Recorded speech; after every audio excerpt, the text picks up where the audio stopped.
Yeah, Riddhi, begin. Good morning, everyone. Thank you for joining this conference.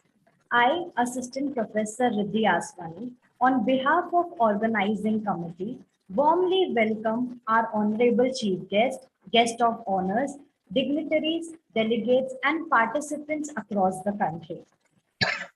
It is my great pleasure and privilege to welcome you all for the first national conference on skilling and employment opportunities for youth of India. Before I start this event, I would request everyone to rise up for the national anthem.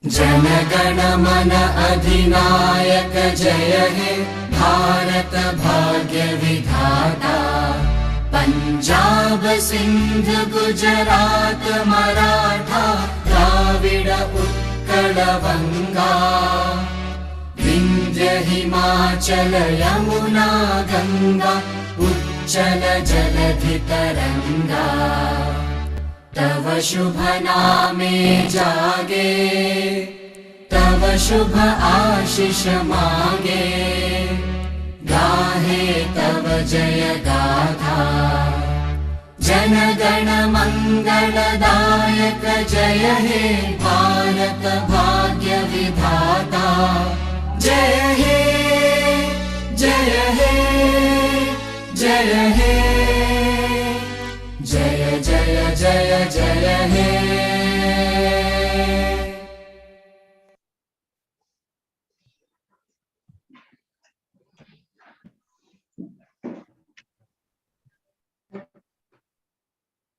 Thank you so much, everyone. Now I request Ms. Isha Shege to introduce Surajit Roy, sir. Over to you, Isha. Thank you so much, ma'am. I am blessed that I got this opportunity to introduce such a great personality, head of Vedanta Foundation, Mr. Surajit Roy, sir. Surajit Roy, sir, is a former civil servant who has been in the field of education and skill development for more than a decade. He has also served at the National Skill Development Corporation. Education and skilling of the youth linked to the employability and employment are his passion areas. Currently, as the head of Vedanta Foundation, he has brought about an effective blend of quality education and skilling in the schools and colleges being run by the Vedanta Foundation. I would like to request Mr. Surajit Roy, sir, to welcome everyone for this wonderful conference. Honorable Chief Guest Suresh Prabhuji, I'm aware that he is busy with some other conference, but he sent us a recorded message. So I would like to welcome him to this conference. Respected guests of honor, dignitaries and Sumanji, our trustees, Dr. Kohli, principals, faculty and staff from the Vithalwadi College and other Vedanta colleges, ladies and gentlemen, and our young students. I especially welcome you, sir, Shri Suresh Prabhuji, 6 times MP, who has at a time held multiple major cabinet portfolios, including civil aviation, railways, commerce, and industry, to this conference. I also welcome to this conference Dr. Sachin Shukla, Chief Economist, Mahindra and Mahindra, Chartered Accountant Murtuza Kachwala, Chairman, Western India Regional Council, ICAI, Mr. Jagdish Acharya, the CEO of the Paints and Coating Sector Scale Council, and Ms. Sridevi Sira, lead Future Skills Academia, Sector Scale Council, and NASCOM. I would like to congratulate the principal and the faculty of the VV College for organizing this national level conference on skilling and employment opportunities. Nothing could be more topical in the education and skill ecosystem than this theme. A lot has been said and lot has been attempted, but we are yet to establish a successful education and skill ecosystem in India, which ensures that a youngster, once he finishes his degree or PG course, is shop floor exposed and employment ready. Our effort in all the three colleges we run, having more than 5,000 students on the rolls, besides 150 skill centers throughout the country, is to do exactly this. There is a saying, if you give a man a fish, you feed him for a day. If you teach a man to fish, you feed him for a lifetime. So our entire focus of the Vedanta Foundation has been to plant the seed so that it grows on its own. Our focus, apart from core education, is on employability of the young man or woman who is undergoing degree courses with us in our three colleges. And hence, we are trying to embed a meaningful shop floor exposure through a formal apprenticeship connect for every student while he or she is doing the course with the help of the industry and the sector skill councils. This is what is referred to as the apprenticeship embedded degree programs in the NEP. Apprenticeship under the Apprenticeship Act is now no more restricted to the manufacturing sector, and hence we are involving the service sector industry also, which constitutes more than 50% of our economy as a part of this effort. We hope to be one of the leading institutions in India in fructifying this vision. I am sure this one-day deliberation will show us direction in achieving this vision with more clarity and precision. I wish the conference all success and look forward to the deliberations and papers being presented during the day. Namaskar.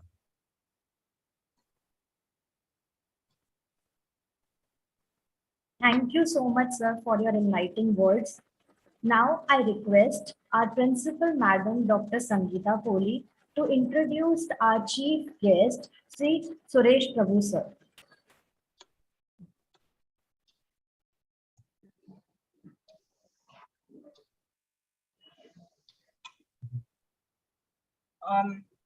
Good day and a warm welcome to all our dignitaries and the participants of the day. We are highly honored to have Shri Suresh Prabhu sir as the chief guest of our national conference. Sir is popularly known as a minister with impeccable record of honesty and integrity. His modesty, simplicity, and approachable nature is truly exemplary. He is a rare mix of academic excellence and execution capabilities. Suresh Prabhu sir is a fellow chartered accountant with All India rank 11 and an LLB from Mumbai Law College. He is also pursuing dual PhD in climate change issues in relation to energy and environment from Freie University Berlin and in state public finance from Mumbai University. Since 2020, Sir has been the founding chancellor of Rishibud University, Sonipat, Haryana. He is associated also with the National Institute of Advanced Study as adjunct professor. In 2017-19, Suresh Prabhu sir was handling two portfolios, Union Minister of Civil Aviation and Commerce and Industry. As Union Minister of Railways, Sir made several historic policy changes. Sir has served as Union Minister of Power in the year 2000-2002, Union Minister of Environment in 98-99, and as Minister of Chemicals in the year 1996.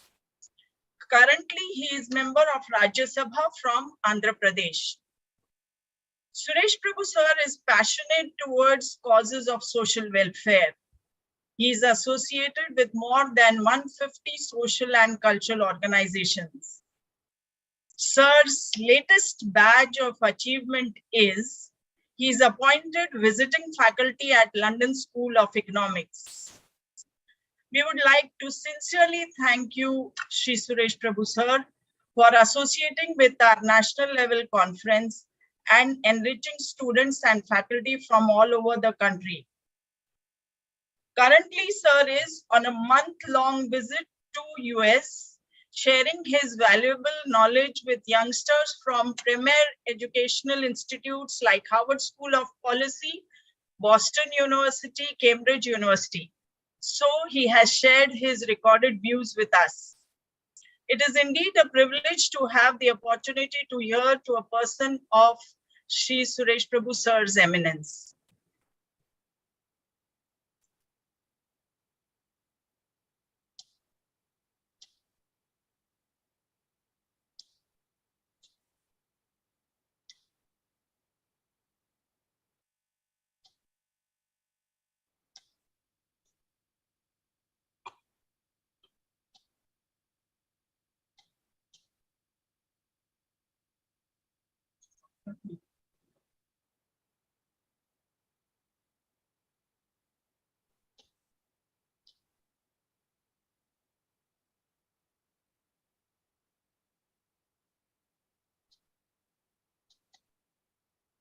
Let me congratulate Dr. Sangeeta Kohli, who is probably one of the best educators working for a holistic development of human personalities through the means of education.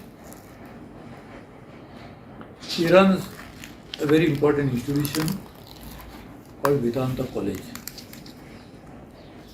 The whole philosophy behind an institution and her motivation as a principal of this institution is to create very young, bright minds which can transform the societies through the learning that they will acquire, through the skills they'll get when they study in this institution. Today's program is organized with a very important motive: skilling. This is one of the big drawbacks of our educational system, that we provide degrees but not enough capabilities for an educated individual to use that education as a tool for transforming his own life. People get education with many purposes. There are many reasons why they acquire it. But many of them want to get educated because they want to get livelihood through this means of education. Where will they get livelihood? Into the environment, into the society. Unfortunately, the job market is such that you will get employed not because you are educated, but you will have necessary skills to impart, which will be beneficial to the organization which is seeking to appoint you. There is so much of mismatch today that individual with a high degree of qualification finds no openings in the job market. And that's one of the big challenge today. Therefore, skilling is an opportunity to create, not educated alone, but skilled individuals which can really help themselves and help the society eventually. So skill education is something very important. My wife runs an NGO called Manav Sadhan Vikas Samstha. In the last 25 years, they have trained almost 100,000 individuals, mainly women, but not only women, in the skilled education. It's adult education. Most of them are adults, now becoming wage earner for themselves for the first time in their life, thanks to the skill that they acquired. So skills is an important instrument to change society, help individuals to regain his self-confidence, get him a purpose of life. As you know, the livelihood is one is to survive, but through livelihood you also seek purpose of life. People get jobs, and with the job they get identity.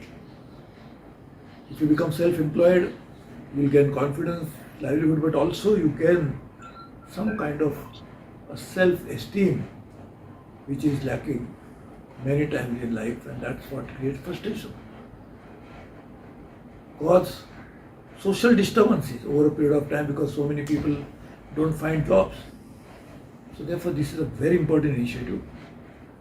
I can only tell you that we are organizing as the Chancellor of University, Vishnu University, I'm organizing a Chancellor's Summit to implement some of the key components of education policy, in which skill is one of them.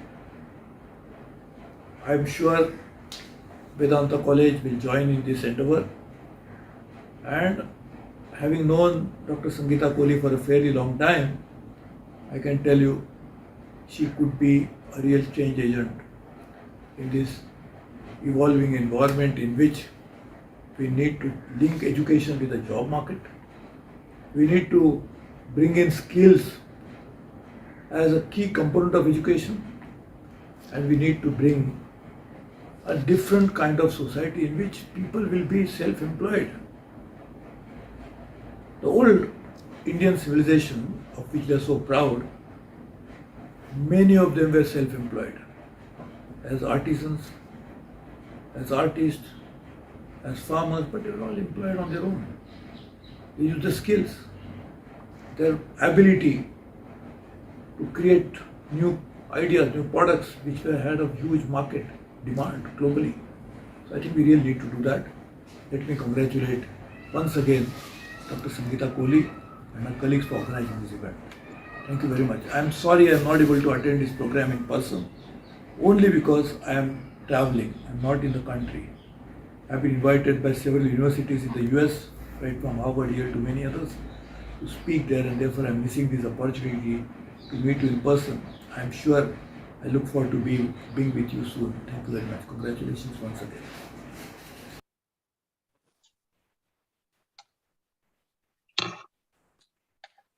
Thank you so much, sir, for your blessings through words. We all feel enlightened to listen to your motivating words. Your words will stay with us for a very long time. Thank you, sir.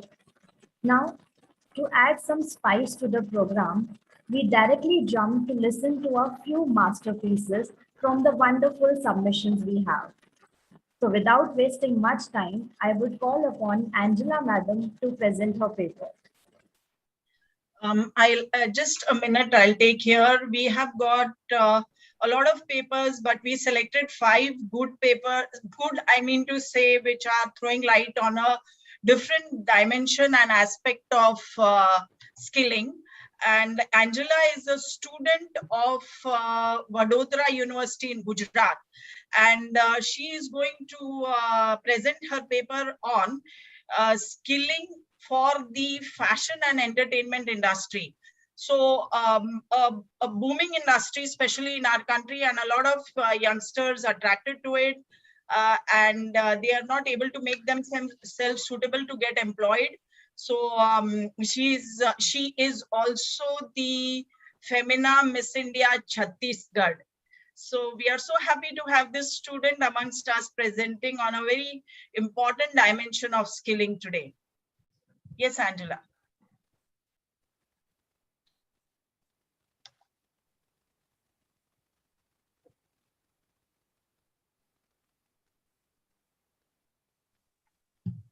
Good morning, respected dignitaries presented on this virtual platform. Respected ex-Railway Minister Shri Suresh Prabhu sir, and respected guest of honor. Thank you so much for this opportunity to present my work on this virtual platform. I'll be beginning my slide. Just a second.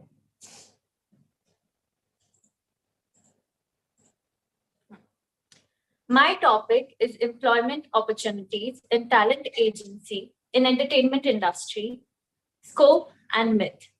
With my co-author, Dr. Bakshish Kumar Patel, Assistant Director, BBA Program of MS University. This is how I'm going to present. This is the abstract of my research paper.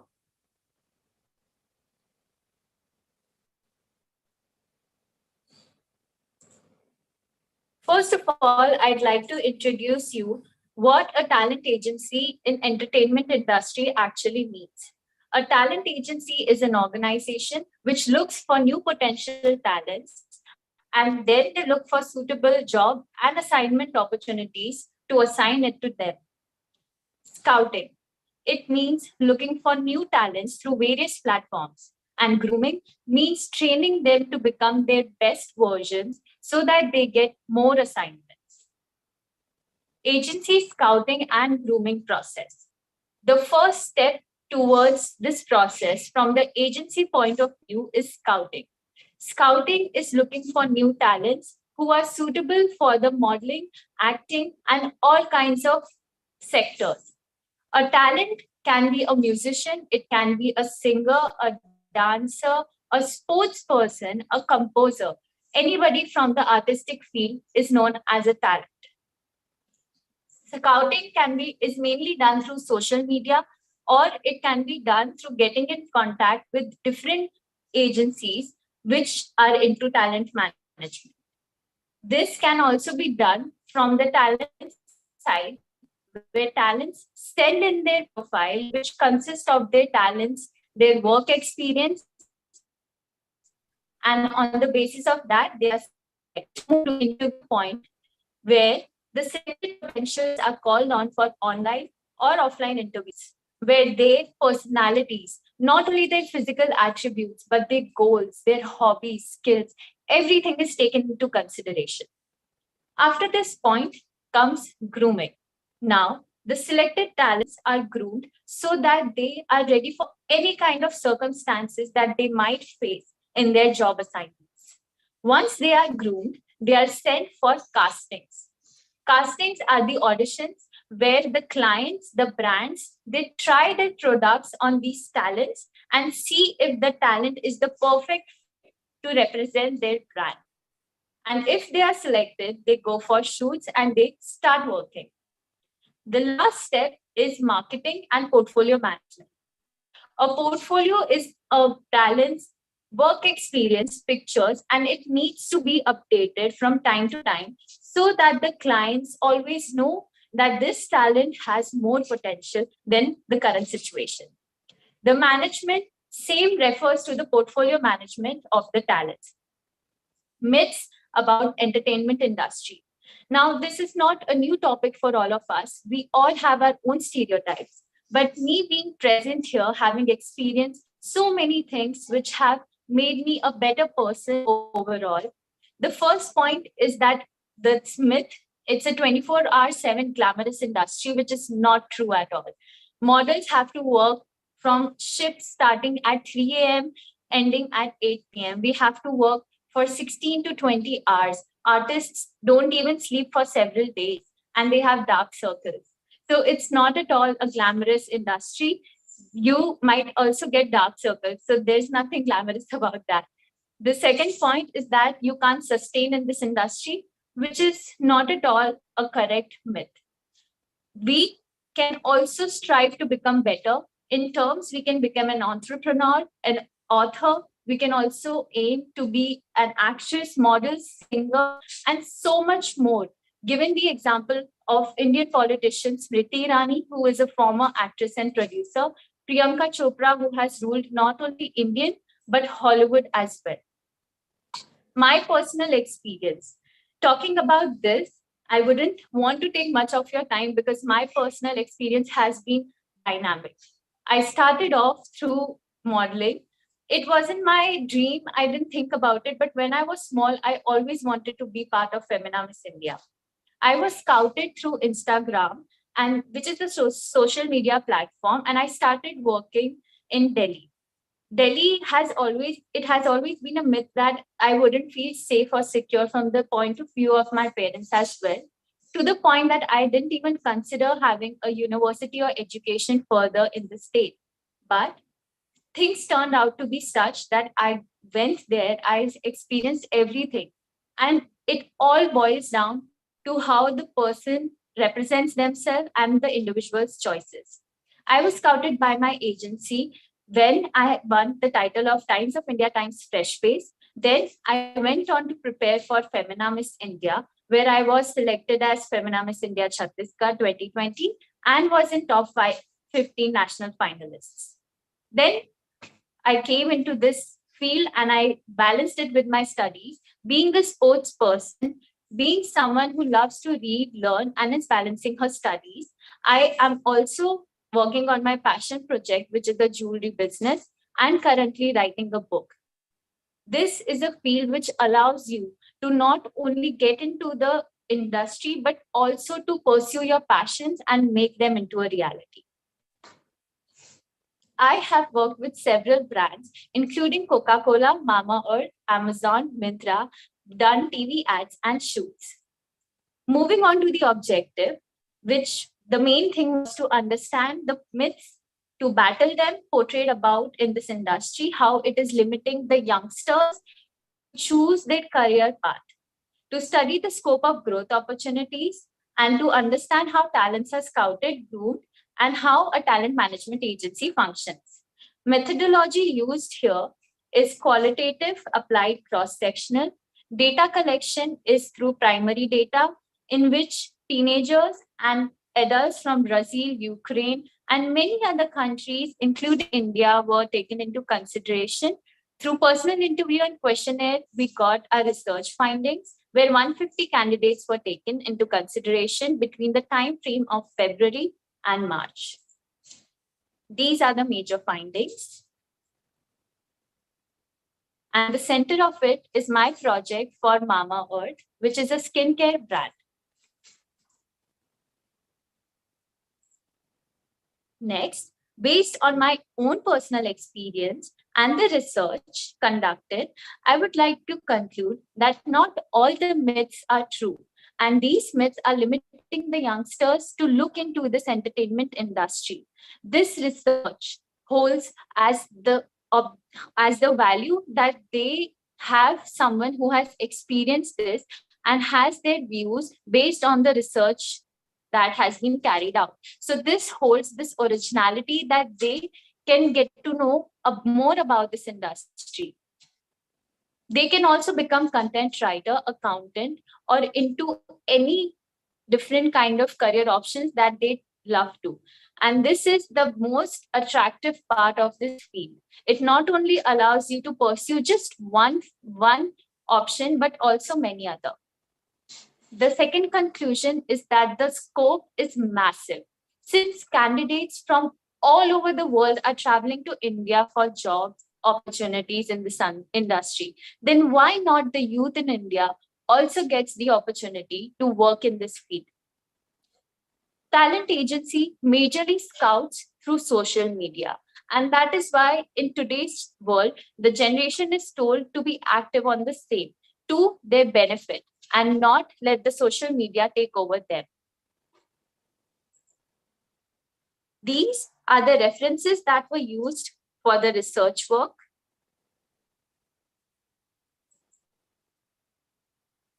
Also, being a TEDx speaker, I'd really love to say that it has always been my dream, and I am only able to pursue my dream along with my studies and my passion because I was scouted and groomed.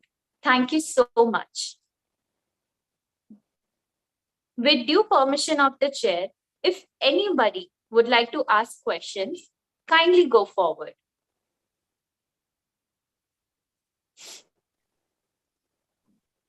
Yeah, Angela, I have a question for you. Yes, sir. How can you Good morning. help? Good morning. How can you help us as an institution or Dr. Kohli to run a course on this subject, grooming the youngsters who want to develop as professionals in this sector, either through employment or self-employment in the college? How do we run a course, and can you help us craft a course or run a course for us? Sir, it would be an honor. Thank you so much for the question. There are many aspects to it.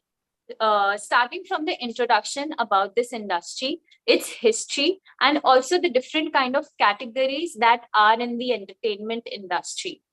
We could craft a huge syllabus because it constitutes of the overall personality development of the children. So we could include courses that not only focus on the physical or mental attributes, but also on how they present themselves, which will not only make them look good, make them look more confident, but also themselves, they will be confident and firm in their decision making options. So there is a huge course that could be worked on and applied for the youth.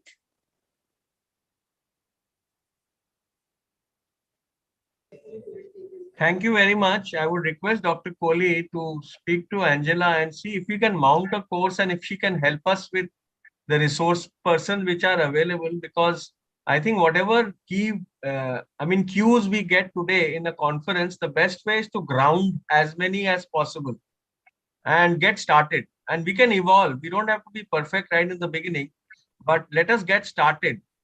And if you can talk to Angela after this and get something going on this. Okay, thank you. Thank you, Angela. Have a great day. I'll definitely do that, Sujit sir. Even I was thinking that this is one aspect which many students would be interested in, and we should look into how we can become facilitators for training them in this field.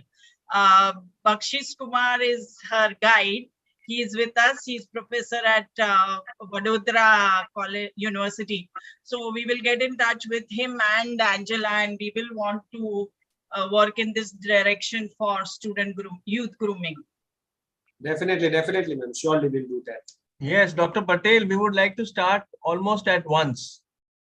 Yeah, definitely, sir. We are there for you. Thank you so much. Yes, sir. Now, ball is in the court of Dr. Kohli, how she takes it forward. Yes, yes, definitely. My passion too about it. Yeah, Riti.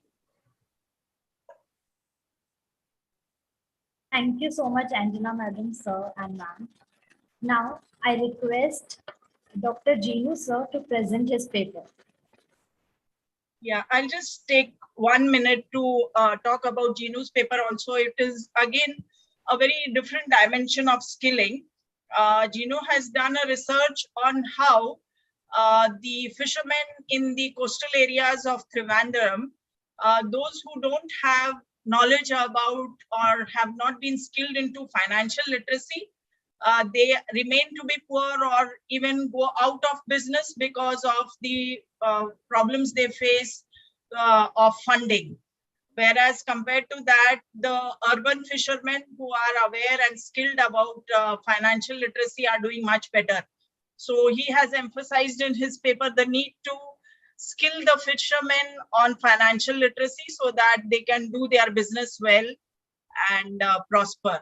So this is again a very interesting paper. Thank you, Jinu, for being there with us.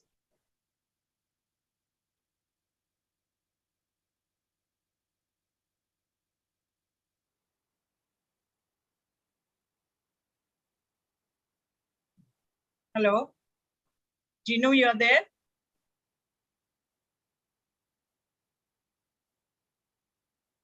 Riddhi, just check Jinu is there. Madam, he just sent a message facing some technical issue. So I suggest we move ahead with the ma'am.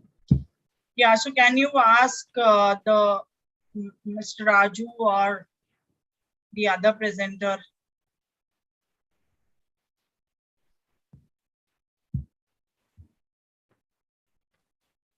Dr. Raju, sir, you there? Good morning, madam. Good morning.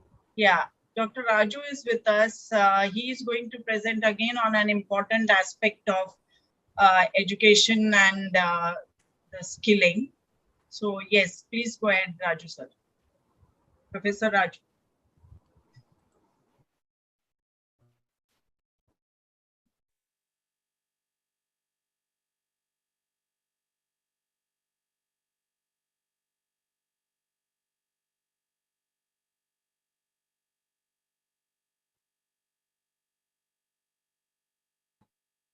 Professor Raju, you would like to start your presentation?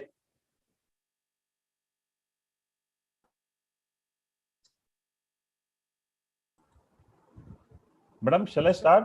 Yes, Hello. please, please. Yes, please. Okay, very good morning to all of you. Respected beloved Suresh Prabhu sir, respected beloved other dignitaries of the one-day national level research conference, respected beloved Dr. Sangeeta Kohil madam, respected beloved the invitees and beloved participants of this esteemed one-day national level research conference. Myself, I am Dr. Raju G, working as Associate Professor and Head Department of Education, Kitlar's College, Dharwad, State, Karnataka. What I feel right now, it's my privilege and honor to be part of this one-day national level conference as a paper presenter. Today, I am going to present my research paper entitled Skill Development in India, Challenges, Analysis and Remedies. Here, as you all know that the organizers given only 5 minutes of time. Within 5 minutes, it's very difficult to me to express all inner my thoughts and the output of my research paper. Anyhow, I would like to give the summary of my research paper within restricted time. Please give me 1 minute of time. I will share my screen.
Hello, madam, I am audible to you now. Yes, Hello. yes, Due yes, to yes. some technical errors, I'm not able to share my slides. Please, if possible, to share my slides, I will start. Sakshi, can you do something to share Dr. Raju's slides? Yes, ma'am. Yeah. Yeah, that's, I have some technical glitches. No.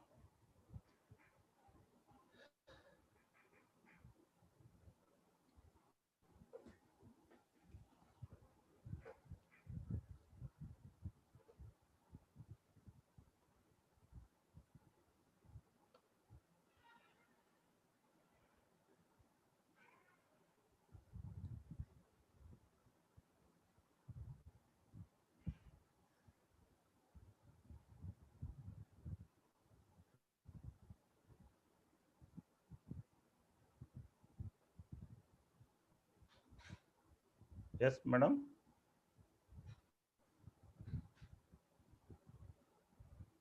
Sir, please share your PPT with me in the WhatsApp group. So already shared now, madam. So here I have some technical glitches. Therefore, I am not able to share my screen. Sir, no problem. You can speak without the slides. Just a minute, madam. Just a minute. Raju sir, you see the PPT on your screen and speak without sharing the PPT, no problem. Just a minute, madam.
Hello. Hello. Hello. Yes, sir. Shall I start, madam, without PPT? Yes, please. The PPT is there. It is there on the screen. Please go ahead. Just a minute. It's visible now, madam? Yes, yes.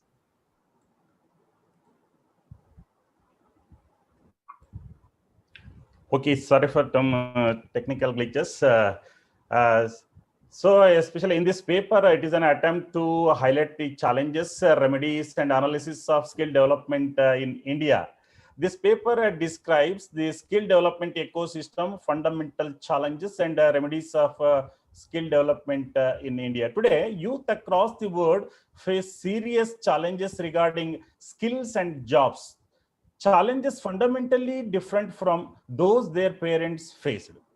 In the globalized economy, competition has become intensifying among firms and industries in developing and developed countries alike, requiring their workers to have higher level of skills to enable them to engage in innovation, improve the quality of products or services, and increase efficiency in their production process, or even to the point of improving the whole value chain process. Rapid technological change demands a greater intensity of knowledge and skills in producing, applying, and diffusing technology. In terms, all these have changed the nature, contents, and types of skill that industry demands. As a result, most countries recently moved to reform their education system to upgrade the skills of their workforce. The challenges are greater for developing countries like India. Here, I would like to clear the concept of skill development. Skill development means a process which enables trainees and the work age people to gain access the dexterity, knowledge, and ability, career ethics, and good working attitude by skill training, establishing skill standards, and other relating activities. Or in other words, skill development is the process of identifying your skill gaps and developing and hone these skills. The major objectives of my research papers are to study the present system of skill development in India, to review the Indian education and skill development structure, to know the challenges with respect to the skill development in India, and the last objectives of this paper is to analyze Indian current skills. A review of literature in order to understand the skill development system. The skill development model of India has been studied. The method applied, the descriptive and analytical nature, and is based on both primary and secondary data according to needs of the study. Skill development ecosystem in India. Here, due to time bound, I'm not going to discuss the detail, but here I would like to give a brief summary of the skill development ecosystem in our country. The skill development ecosystem in India is complex, large, and diverse, providing a varied levels of skills across the extremely heterogeneous population. Skill development in India can be broadly segmented into education and vocational training. The exhibit below presents the broad framework of skill development in India. So this is before introducing NAP 2020. So look at this, the structure of skill development before introducing the NAP 2020. Yes, so this is a major part of my research paper, skill development challenges in India. What are the fundamental challenges of skill development in India? As per the output of my research paper, so the following are the fundamental challenges of skill development in India.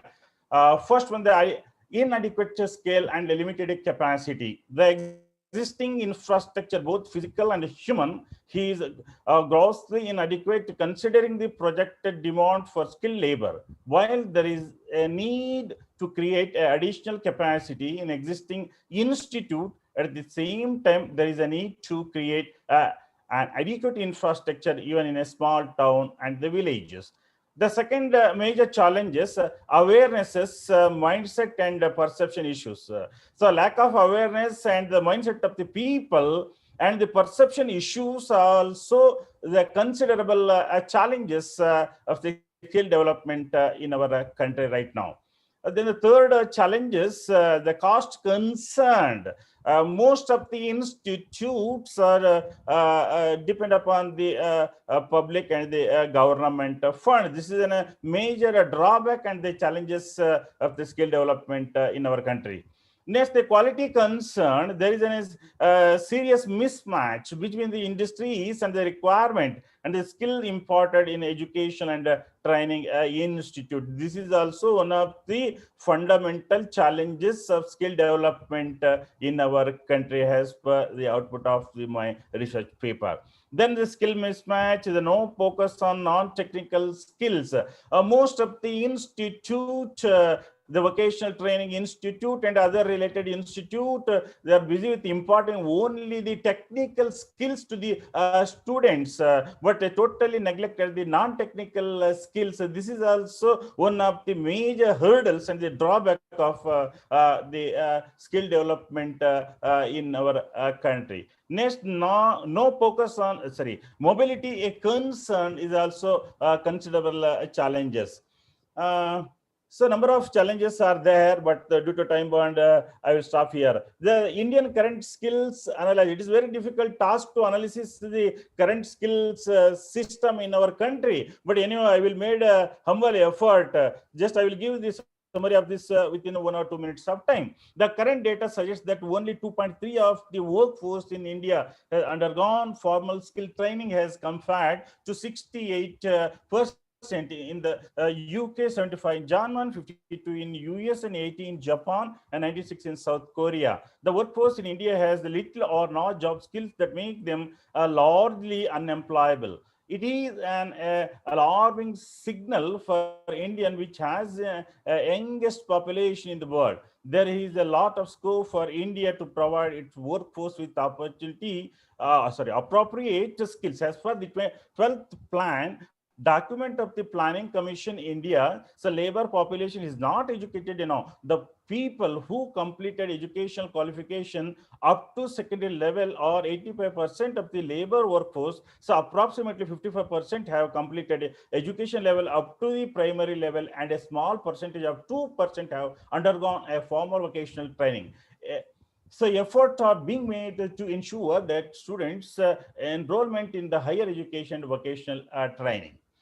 So another important part of my paper, the remedies for skill development. Already I have discussed the major challenges of skill development in our country, but how to solve the problem or how to face the challenges. See, the following remedies are the medicine to solve the problems before the country right now. Educating the public or the people is the first remedies for the challenge. Then educating the public on skilling opportunity, removing the negative perceptions. Upward the lateral mobility and recognition, then introducing vocational education in school, standardization of quality education through national occupational standard, certification and recognition of the prior learning, access of funding of education, especially for the skill development, infrastructure development to enable the rural broadband, organizing national skill awards and world skill competition in each institutions in our country, then effective implementation of NEP 2020. As you are aware, after 34 years, we had a ideal national policy under the dynamic leadership of our beloved Narendra Modi ji and the chairmanship of Kasturi Rangan. But here the effective implementation of NEP 2020 is also one of the challenging tasks. It is also one of the remedy to skill development of India in our country. Then concluding part of this my paper is, the paper has examined the challenges and remedies for Indian people to develop the skills. Today, India faces complex and enormous challenges in fostering skill development for youth. Skill development is the most important aspect for the development of the country. It needs a coordinated effort from all the agencies, stakeholders, and the students to make it is a successful program. Two policies, if are able to reach a larger audience, will make a difference in the employment scenario of the country. India has a demographic dividend and it has to work towards making it useful for the country. Poverty with a high literacy rate is a common phenomenon in developing countries, most especially among the rural people, of which women from the majority. However, employment, men and women through skill training program have been seen as a great weapon of curtailing the literacy and poverty. Finally, with this conclusion, I stop my paper. Finally, I'm thankful to the organizer this wonderful opportunity given to me. Thank you, one and all. If you have any queries regarding my presentation, please ask to me. I will ready to answer.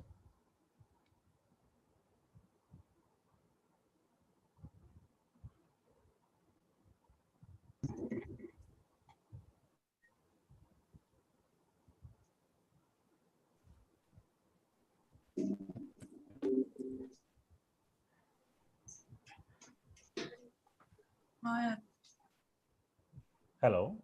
Dignitaries, if like you want to have like give a feedback to Raju sir, otherwise we'll move further. Yes, due to time bound, so I will try to my level best within 5 to 6 minutes of time. Here, number of challenges. There is an opportunity to highlight the number of challenges of skill development in our country and the remedies for the same. But I have selected some important challenges and remedies for the presentation. If you have any doubts regarding the same, please you may ask to me. May I proceed with a question, please? Yeah, please, madam. Thanks. This is Sridevi Sira, the site, sir. Very beautifully crafted paper. In fact, I think there's a lot of study which has gone behind it. Compliments to you for that study that you have made. Thank you very much, madam. Points that you have highlighted is there is a huge emphasis on technical skill sets and very poor focus, or rather no focus on the professional skills.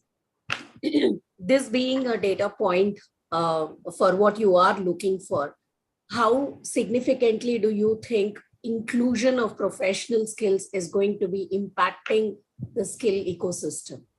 And what are one or two things that you would like to do in that context? Yeah, definitely, madam. Here, so this is a vast area, as you know that I have taken only one sample of the 100. So I am not mixed up with the professional skills and the technical skills.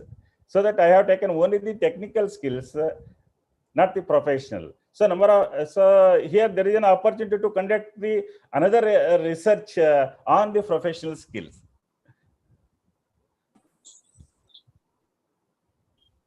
Thank you so much. Thank you, no, thank you.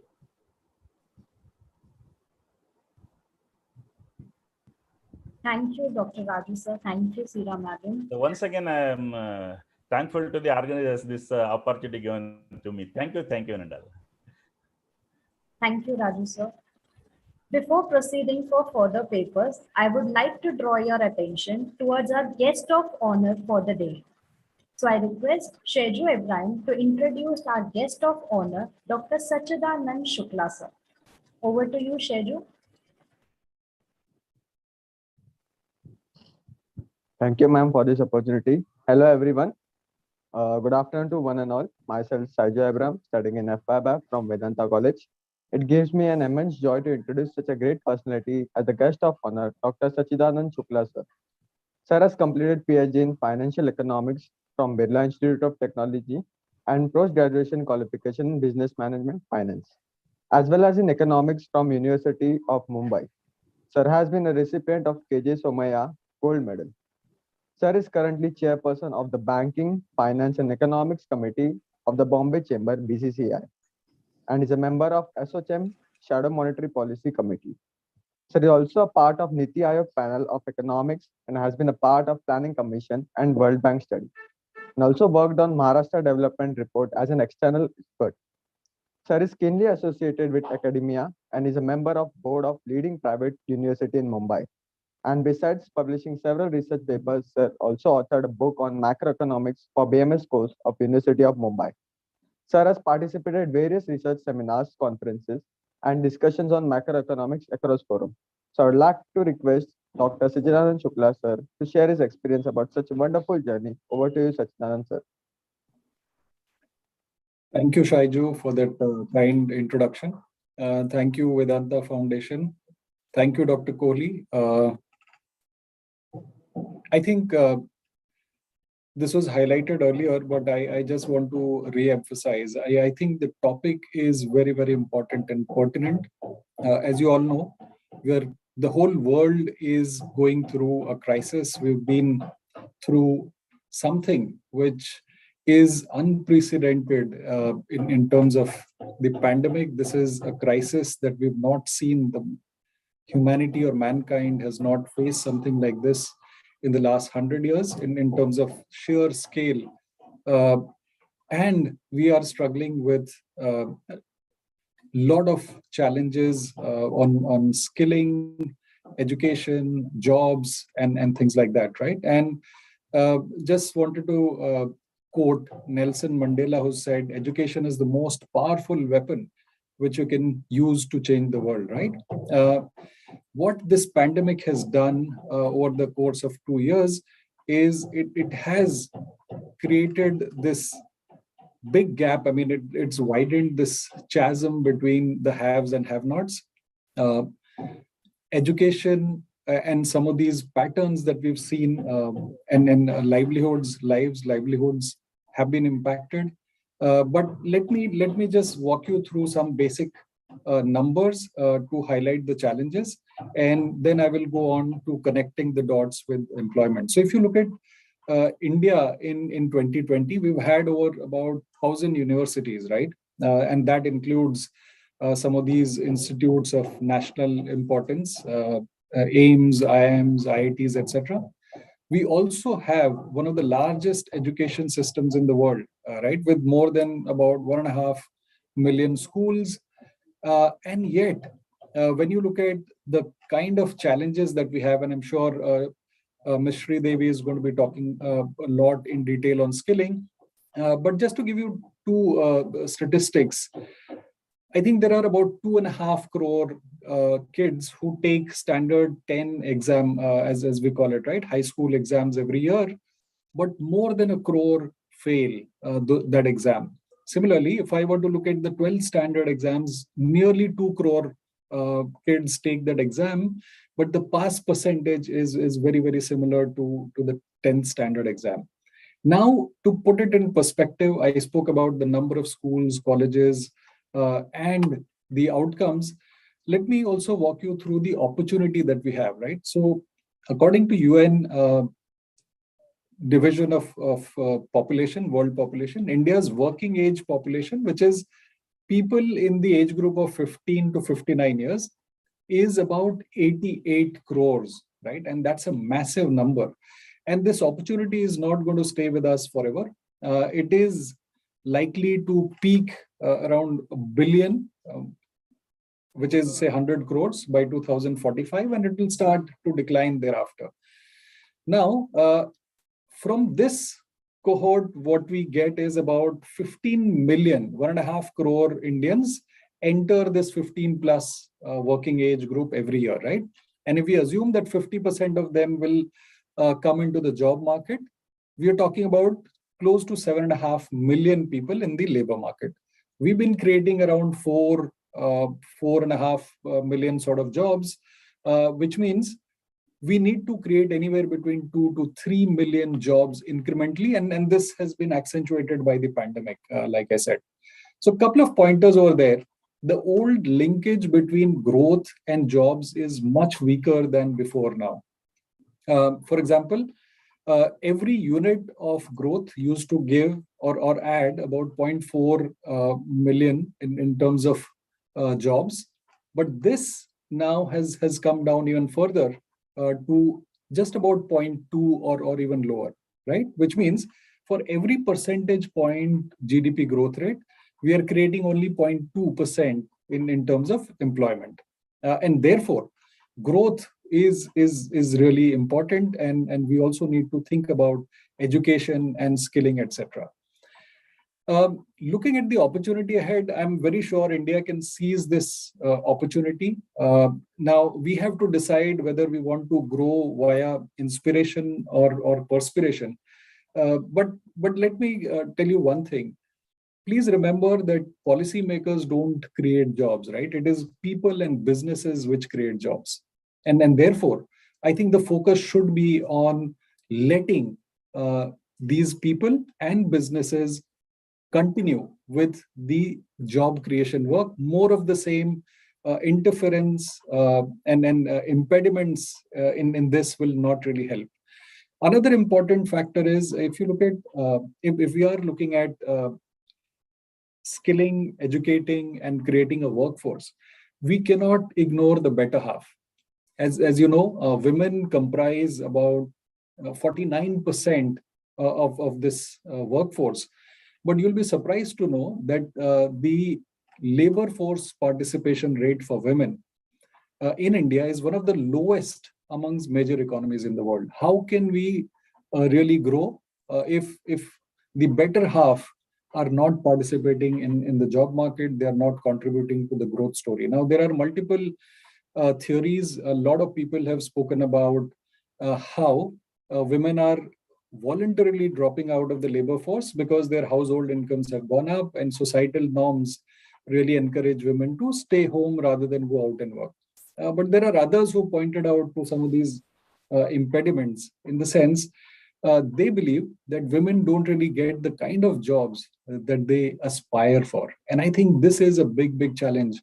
We need to create jobs which satisfy or satiate the needs of these women who are educated far better in terms of talent and stuff like that. And if you look at India's performance over the last few years, women have actually done a lot better. And therefore, it is very puzzling and then very important, therefore, to do both the supply and demand side interventions so that women are able to participate in this endeavor, right? Another important facet is the fulcrum of jobs is moving to individuals in future, right? So earlier we used to look at the government, some large corporates to create jobs. But now, if you look at individuals, they really hold the key. So, for example, there are about 83 unicorns in India now, $1 billion value, startup story, as you know, and they have created about $300 billion worth of value, right, over the last, say, few years. And they have been creating close to 1.5 million jobs annually. There are people who estimate that in 2022 alone, there'll be another 44 unicorns in India, right?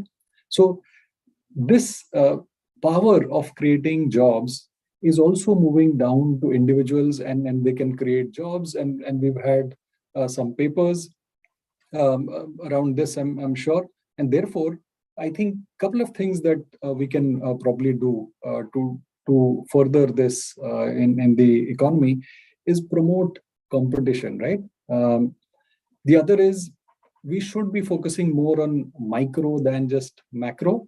For example, more than 700 million people will get into the urban space. We need land, drainage, electrification, municipal reforms, and things like that. And therefore, we need to focus on the micro to be able to facilitate a large pool of people getting into this. Another area where we can create jobs and we require education and skilling to be aligned is, can we create a greener economy, right?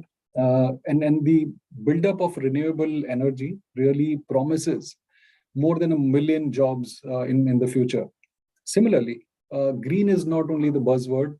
There is another word, we call it the blue economy. And this can create jobs in the coastal areas, right? I think there was some paper, Dr. Jinu was supposed to talk about this financial literacy paper on fishermen in Trivandrum. And I think that also holds a huge, say, prospect for the coastal areas. And as you know, There is a huge coastal infrastructure that can be built. We can jumpstart blue water farming, pharmaceuticals and cosmetic industries, etc., have big linkages with this. And I think the last bit that I want to talk about is India must make geography history. What I mean by this is there are multiple impediments. We've tried to come up with GST, we've tried to come up with reforms. We have tried to do Aadhaar, direct transfers, tried to reduce supply constraints. But I think apart from the physical infrastructure, which is roads, bridges, waterways, there is also a big digital divide. So if we all together, I mean, the government, the private sector, and individuals, we come together and are able to make geography history, I think this will really unleash the productivity and the talent that we have in this country. And this can translate into many, many more jobs, and will probably be able to realize the true potential in a much, say, quicker time frame than people talk about. And I think it's very important to remember that India needs to grow rich before we get old. Thank you so much for listening to me. Back to you. It was very thoughtful of you, sir. Thank you so much for sharing your knowledge. Thank you, sir. Moving further, I would request Ms. Srishti Pawar to introduce our guest of honor, CA Murtuza Kajwala, sir. Over to you, Srishti.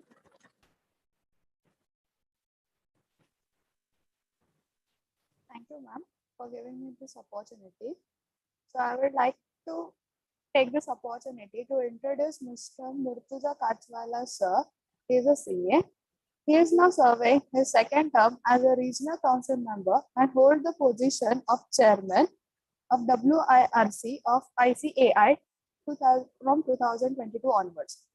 Currently, sir is a managing director at Protivity and heads the risk consulting and internal audit practice for Western India for Protivity.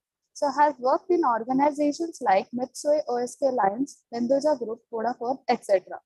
He has overall 20 years of experience in finance, in which last 6 years he has been heading internal audit and SOC compliance, mainly in telecommunication.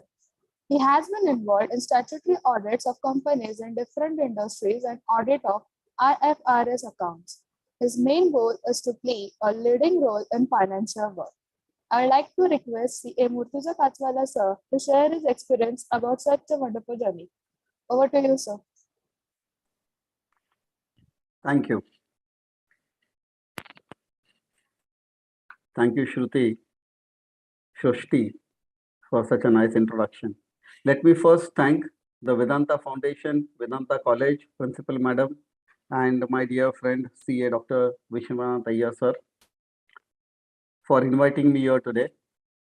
Good views I heard from Surajit Roy, sir, Dr. Sachin and Shukla ji. Waiting to hear from Mr. Jagdish Acharya and Ms. Sridevi, Sira madam. I also recognize and welcome all the principals of all the colleges, all the faculties, all the paper presenters, and my dear young friends. Actually, I was thinking what to speak, and then I said, okay, like, let me leave it to the end and I'll decide what to speak. And now, after listening to so many of who have already spoken before me, so one thing which struck me, and I thought, let me cover that today. So there are two aspects to it. See, I think COVID has really changed the way the world looks at India. And I say, like, whatever I discuss today, that will be from an accounting and an accountant's angle. Before COVID, if you all know, in the United States, the external auditors needs to report under the Sarbanes-Oxley Act. And like for each and every process, whether it is procure to pay or order to cash or a fixed asset, the documentation, the design has to be put in place, the processes or the risk control metrics. And then looking at the sample, we need to do a testing whether everything is working fine as per the designed or documented process or not.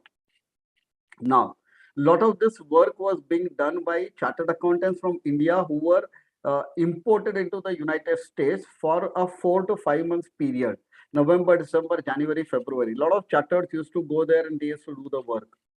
And primarily because the US or the UK or the European world was not very comfortable sharing the document or the data into India because of the data privacy or data security concern. Now, COVID did not leave them any much choice, and because of the COVID, they were forced to give the data or document into India, and we at India could do the work offsite in a successful manner without any major data breaches, or I would say without any data breaches at all. Now, what has happened is 2 years successfully doing the work for them has proved one thing, and the one message has gone very loud and clear to the whole world. See, Indians were intelligent, that was very clear. We had brains. We could understand the Indian accounting standard, also the international financial reporting standard, and we could also understand all the UK gap, the Japanese gap, and everything. Okay, and we could change the accounting entries, pass and give it to them. But now, after giving the data into India, one more thing which is clear is the data is secured. We have got a lot of protocol where we can download the data through various VPNs and various other cloud and other platforms. We can also work on the data and give them the deliverable at 2 in the night also and 5 in the morning also. So whether it is East Coast or West Coast, whether it is Europe or UK, whichever country we match to the timing, so we are flexible, we are hungry, and we have that ability to deliver on time, and we stick to a commitment. So I think now what has happened is lot more outsourcing of work comes into India, and the lowest to low work which comes into India, that comes at least a $20 per hour, which if you translate into 22 working days and 8 hours every day, 176 hours into 20, it goes up to a few lakh rupees for a resource, and the salary cost is not so much. So that means India still has got a lot of cost arbitrage, and we can still make good money, and we can still serve them and the world. Actually, the European world and the US and the UK can really save a lot of stuff, because if you go into the Netherlands or the Dutch, okay, they don't have that type of skilled resources. They don't have those form of accountants who understand. And there are a lot of countries like China where people struggle to write English and read English, okay, which again we have got a strength here. Now, let me couple this with two other happenings so it brings a perspective. If you know the Vodafone in India was operating in 23 circles: Maharashtra, Goa, Gujarat, Mumbai, like MP, Chhattisgarh, and maybe UP East, UP West. So there are telecom works in circles. Earlier, each circle, a UP is sitting in Lucknow was doing accounting, and Delhi sitting in Delhi was doing accounting. Then they started a centralized shared service center in Ahmedabad, where they started doing accounting for all India in Ahmedabad. And that was 15 years back when we set up the shared service center. I was part of the Project Tiger team then. And the invoices started coming by courier. Some was opening it, scanning the invoice through OCR technology, optical character reader. The invoice vendor code was picked up, the item code was picked up, and the accounting entry started getting passed. And 15 years back in India, for purchase invoices, automatic accounting entries of almost 93% was being passed by the OCR technology in the Vodafone Shared Service Center in Ahmedabad. And the payments also started happening automatically. Okay, the moment invoice is scanned, and if it is scanned today on 12th of April, and it will go and see into the vendor master, the payment due date is 30 days, then 12th May becomes the payment due date. And on the one day before that, a payment file comes, someone says okay, immediately the bank account gets debited, company's bank account, and the vendor's bank account gets credited, which means the vendor's bank number, the IFC code, everything will have to be captured in the master. So this was happening. Now, the Vodafone slowly started shifting their various countries across globe accounting into India. So today, if you talk about the Vodafone UK or Portugal or South Africa, the accounting happens in India and in Pune in the shared service center. And the Pune shared service center employs about 17,000 resources. 5,000, 6,000 on payroll and balance through other firms like Tech Mahindra and XYZ. Similarly, if you talk at Adani, the whole Adani, whether it is a mine or a port across globe, every accounting happens in Ahmedabad in Shantigram. So slowly, a lot of large multinationals have come into India and they're setting up the shared service center here so that we can do the accounting. But there is like slowly, lot more countries are trying to, lot more entities are trying to come into India, and the accounting offshore is happening, which is going to create a lot of opportunities for us. Now, coming to this today's topic. So how do we upskill ourselves? It is important that the graduates who come out of our colleges and university, definitely they need to understand the accounting. That is one part of it. But the second and the most important part of it is understanding of end-to-end processes in a business. If you talk about a procure to pay process, then what happens? What is a budget? What is the procurement cycle? Who raises a purchase requisition? What is the maker checker control? Okay, so multiple of these things. What is the purchase order? What is the goods received note? That needs to be taught to the students. And if they can understand the processes in the business, and if they can say that the process can be done in a different way or in a better way, and it can bring about efficiency, then nothing like it. But let me touch upon the last aspect of it, and I'll quickly stop then. See, today, I think with the automation and digitalization, adopting of tools and technology is becoming very, very important. And everywhere across in our syllabus, we'll have to bring about those technology. I know when I did my articleship, we used to do the bank reconciliation, taking the bank book, bank statement, matching one by one item, and a 800 line item bank record still in a small CF firm in a Mumbai or Dadar or in Kalyan or in Thane takes 1.5 days of an article clerk. But when you go to a large shared service center of Vodafone or Adani in Ahmedabad or Pune, using a RPA, robotic process automation bot, the bank reconciliation of a 800 line item is done in less than 1 minute. So invoice processing is being done by bot, bank recos are being done by bot, a claim processing is being done by bot, payroll processing is being done by bot. Everything which is routine or normal can be done by using a RPA technology or bot. So one is automation and digitalization, either using an OCR or RPA or whatever, use of web crawlers or whatever, coding using an SQL or Python. How do you do data analytics? How do you do coding? That is important. Everyone likes to look at good graphs and diagrams and charts. So like the Power BI and the Tableau and the Power Query becomes so important. So it is very, very important that we start with Excel, teach them the lookups, teach them the macros, then go to a Power Query and Power BI. But if we start adopting or teaching this technology at a very young age, and we start adopting technology, then I think there will be a lot of work still to come into India. And I think the only way of the upskilling our young generation is adopting technology. There are so many different technologies and tools, teaching them that, and I'm sure there is lot more opportunities which are available. What I see today sitting here is, and maybe some of you from Vedanta will also agree, that the skill set which comes out of our schools and colleges and the skill set which the industry wants to adopt or employ, there's a huge gap. How do you bridge the gap? That is an important question I think we need to all answer. And let me stop here. Thank you very much for giving me this opportunity.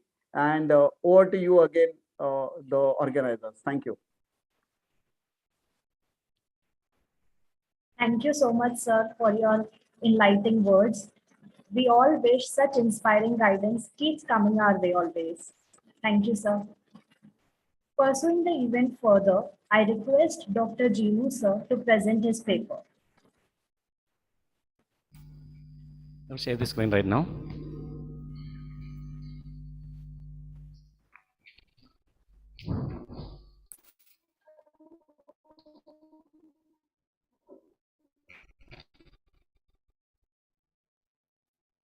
Hope you can see my slide, isn't it? Can you please confirm?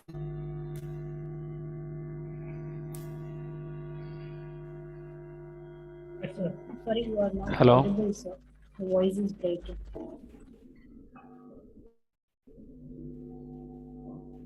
One minute. Can you hear me right now? Yeah, yes, sir. Yeah. Yeah. Okay, ma'am. Thank you for your confirmation.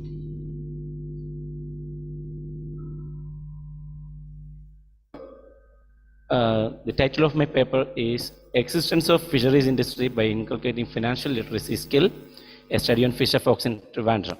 Myself, Dr. Jinu L. with my colleagues, CG leaders, has prepared the paper.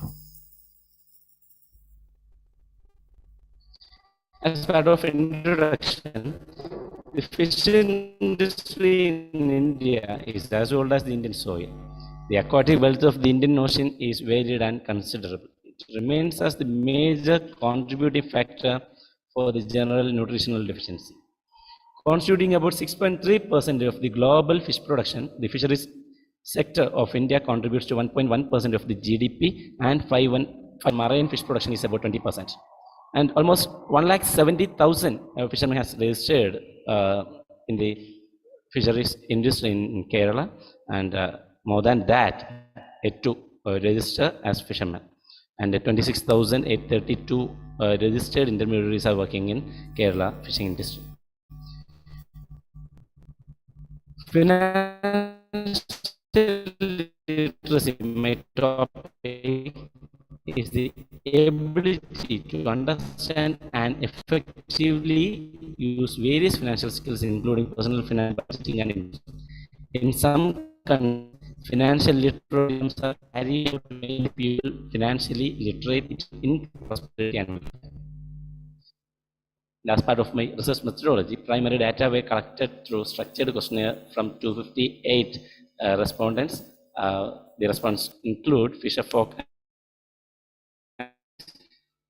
Surveys were currently fish landing centers in Trivandrum. The sampling technique used was accidental sampling, and simple statistical tools like percentage analysis and mean are used for analysis purpose. When we go to the major findings, from the first graph, you can see that 80% of the respondents were not completed high school. Fishermen were considered illiterate because they could not answer basic questions regarding financial literacy. Vizhinjam, among the 3 fish landing centers, was an area that has a number of schools and financial institutions more than other regions, and proved that the city has the highest level of financial literacy. Borrowers with high-cost credit, such as home collected credit, chitty auctions, short-term gold loans, and payday loans, than those with higher literacy. From the second graph, it is evident that majority of the respondents seek payday loans for their financial needs, and the second position for chitty auctions, which is similar to payday loans, and which holds higher interest rates. Most of the fishermen communities, especially in Poontura and Anjudin, are reluctant to come to financial institutions since they face irrational behavior from bank employees, and also they don't know how to fill the forms provided from the financial institutions. Individuals with poor financial literacy skill are more likely to lack confidence when interpreting and exhibit confusion. And suggestions from my study are: education is a way that can be used to solve problems of financial literacy. We have to engage the fishermen in the activities which might help them to improve their awareness of the credit market. Establishment of financial services institutions is to be located closely to the place where they live. Is also a requirement in this sector. Fishermen should have one single agency where to submit complaints and inquiries considering the lack of financial literacy skill, since they can't run different offices for filing those complaints. In need of inculcating the financial literacy skill through various awareness programs and training sessions to the deprived society in the industry is the need of the time.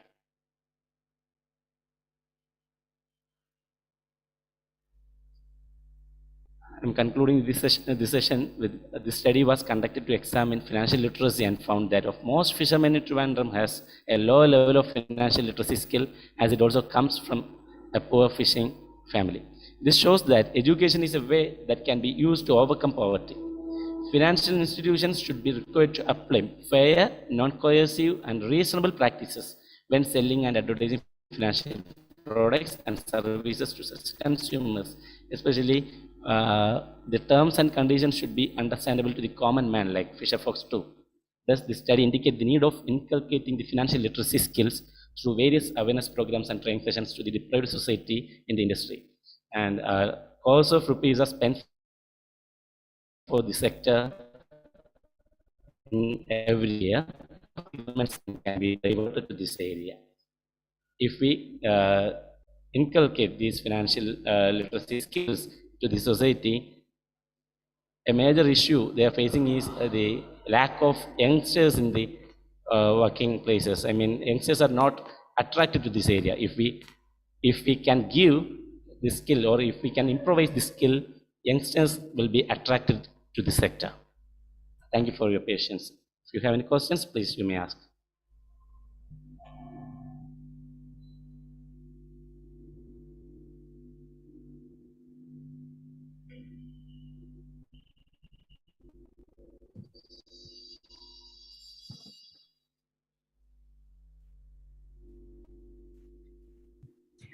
Though not my area of expertise, but then, I just was curious to ask you a question, Professor Jeeman.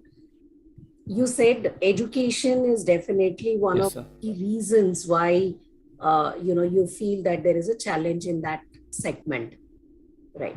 Today, I see a lot of transformation where, even fishermen's kids are actually going to good schools and they are getting educated. How is this transition actually in a way helping any of the fishermen? Is it in any way helping, first and foremost?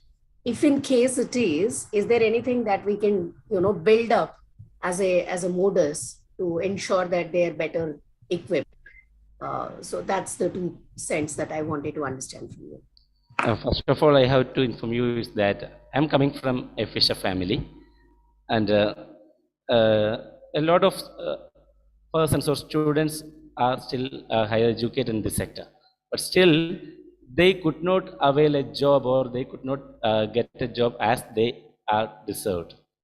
So I'm not telling about that area, but we have to attract youngsters to this sector too, because as we expect most persons in the other industries, we need more employees in fishing sector.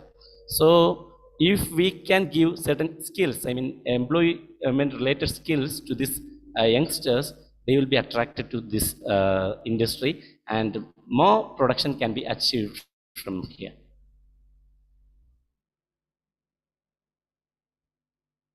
But as of now, not courses or no trainings are conducted to upgrade the fishing industry to the next level. So youngsters are not attracted here. Yeah, I think I agree with what Gino is saying, that if there could be some kind of programs which could concentrate on the financial aspects from the fishing industry, and they could be skilled in that. So we do have a lot of courses on financial literacy per se, but something which is very much related to the fishing industry. I'm sure they have some very typical kind of challenges, and if there could be some skilling, it would help them to prosper and do business in a more organized and financially better manner. A good topic, Gino, and I'm sure the policymakers will give attention to this, and we will see some kind of change in that area too. Like Sachin said, that the blue economy is also a booming economy and can bring good employment and development in our country. So an important aspect which should be given attention to. Thank you, ma'am. Thank you. Thank you, Sridevi madam. Thank you, Principal madam. Thank you, Dr. Jinu sir. So next, I request Arpita madam to present her research paper. Thank you, ma'am.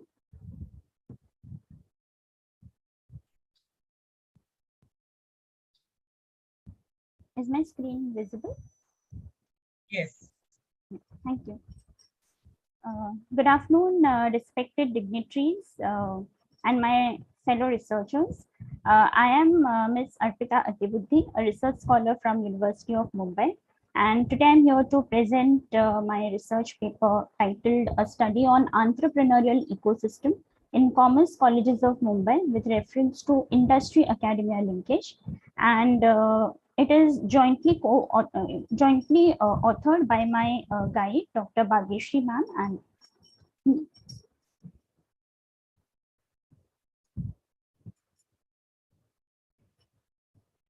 So introducing about the topic, like what is an entrepreneurial ecosystem? To put it in a very simple explanation, it is a social and economic environment that contributes to entrepreneurship propensity in individuals. Just a second. Yeah. So this environment not only creates entrepreneurs, but it also instills innovation and skills in them. So one of the key contributors to the social environment is an academic institution that can seed this entrepreneurial culture along with inculcating knowledge, skills, and innovation among the youth and make them capable to deal with real world problems. So one of the aim of our paper is to study the existing entrepreneurial ecosystem in commerce colleges of Mumbai. Further, academia and industry are two important pillars of the economy. Colleges can collaborate with corporates and provide a common platform wherein students explore the real world problems and learn to deal with them in an innovative manner. Our second objective of the paper is to study the nature of such varied industry academia linkage programs conducted in commerce colleges of Mumbai for creating an entrepreneurial ecosystem within the institute. Industry academia linkage not only benefits the college or the industry or a specific group, but it is a win-win situation for all the stakeholders. So when we talk about colleges can get access to latest technology. They can get access to the research and development strategies that are being followed by industry. And not only that, when we talk about entrepreneurship and entrepreneurial activities, we know the fact that funding is a greater issue. So industry to meet up to their R&D requirements, if they can source some funds, so that could also be an advantage to colleges that they are getting funding from industry, and that could be used for research activities as well as entrepreneurial activities.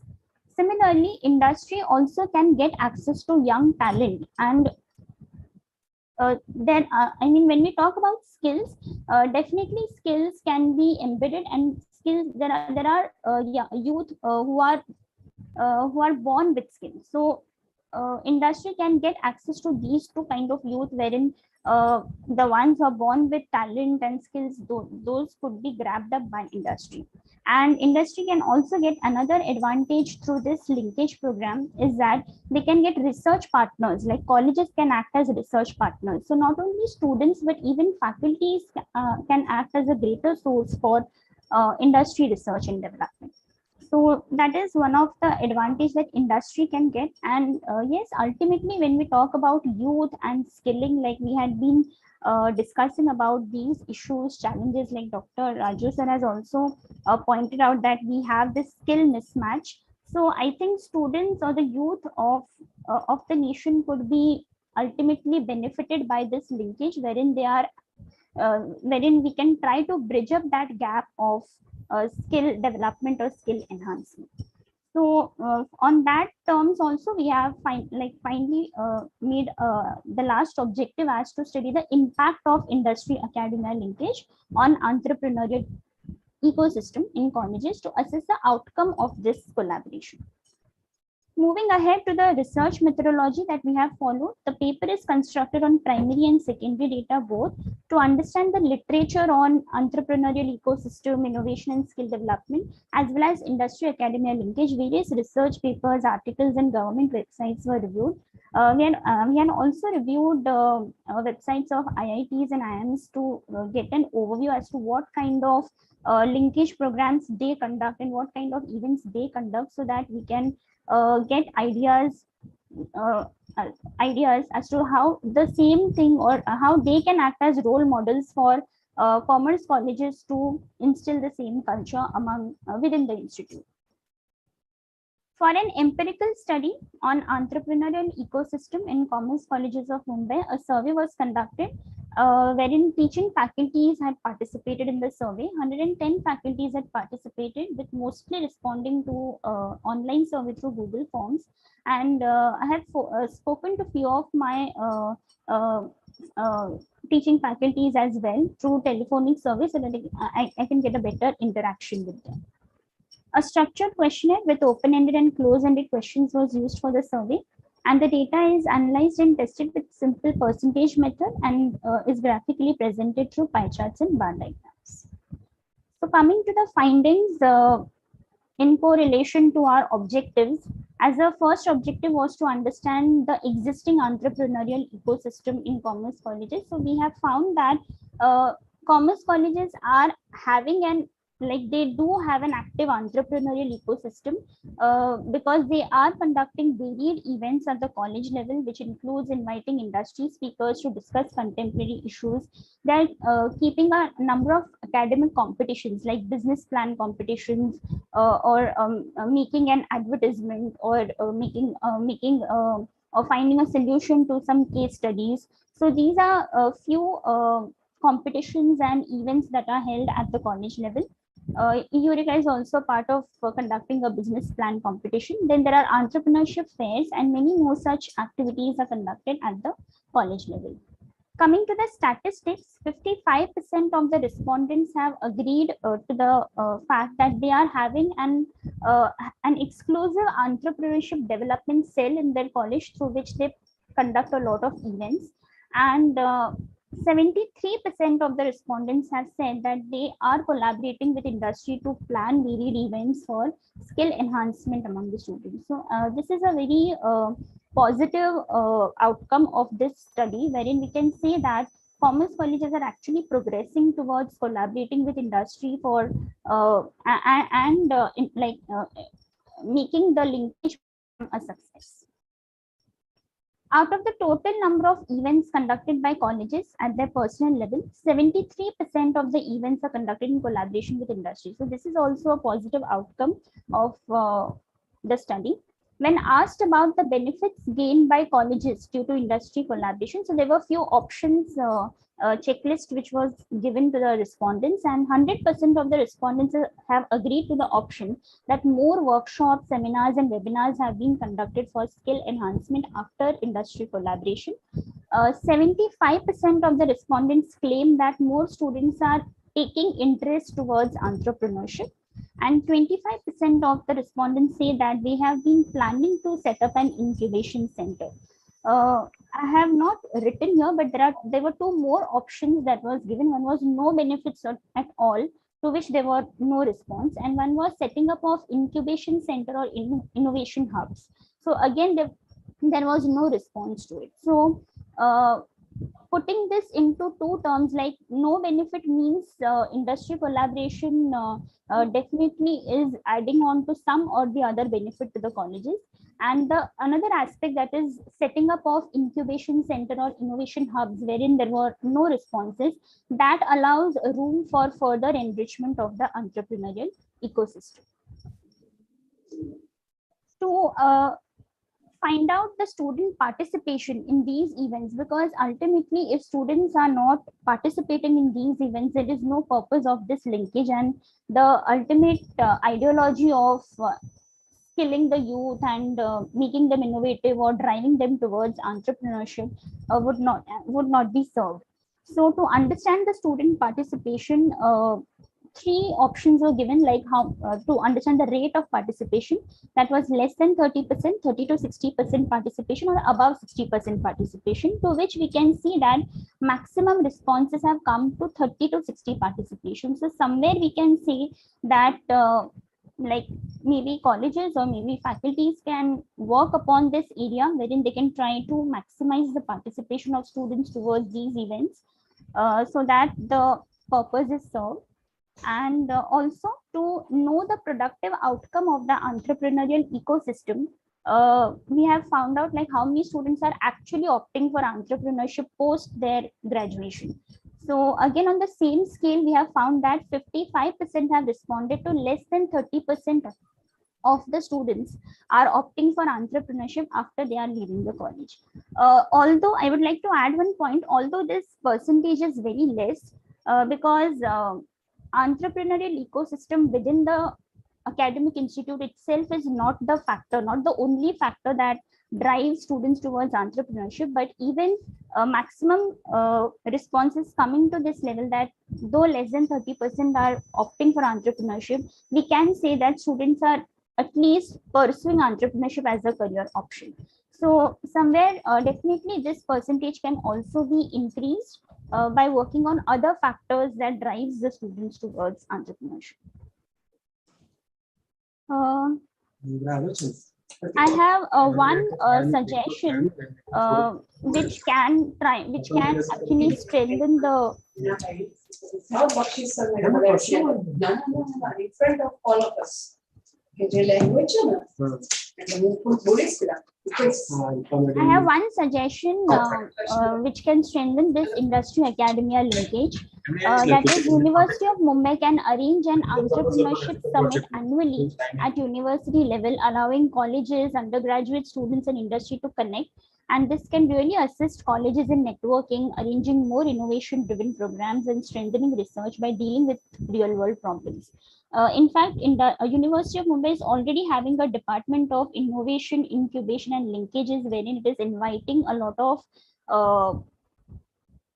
it is inviting academicians, it is inviting industry persons so that they can add on to this particular department. But at a very basic level, if University of Mumbai can arrange an e-summit like the IITs do, maybe in clusters. So this can also act as one of the connecting link of the of the academic institutes and the industry.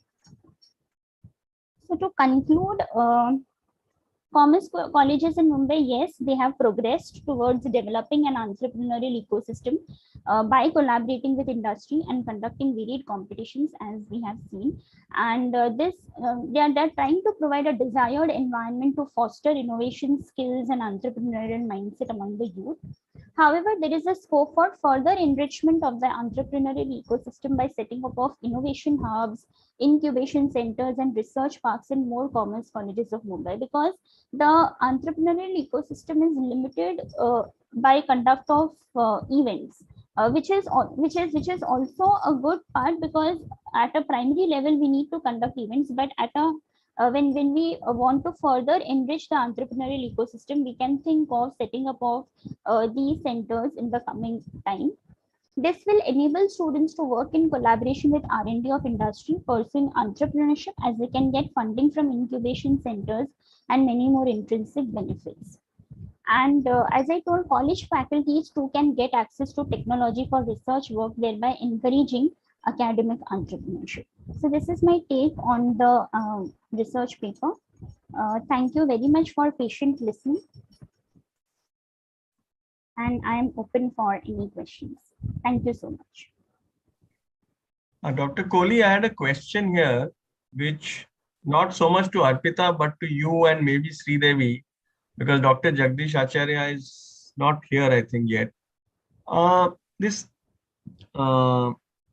incubation I'm center. Here, sir. I'm here, sir, Surajita.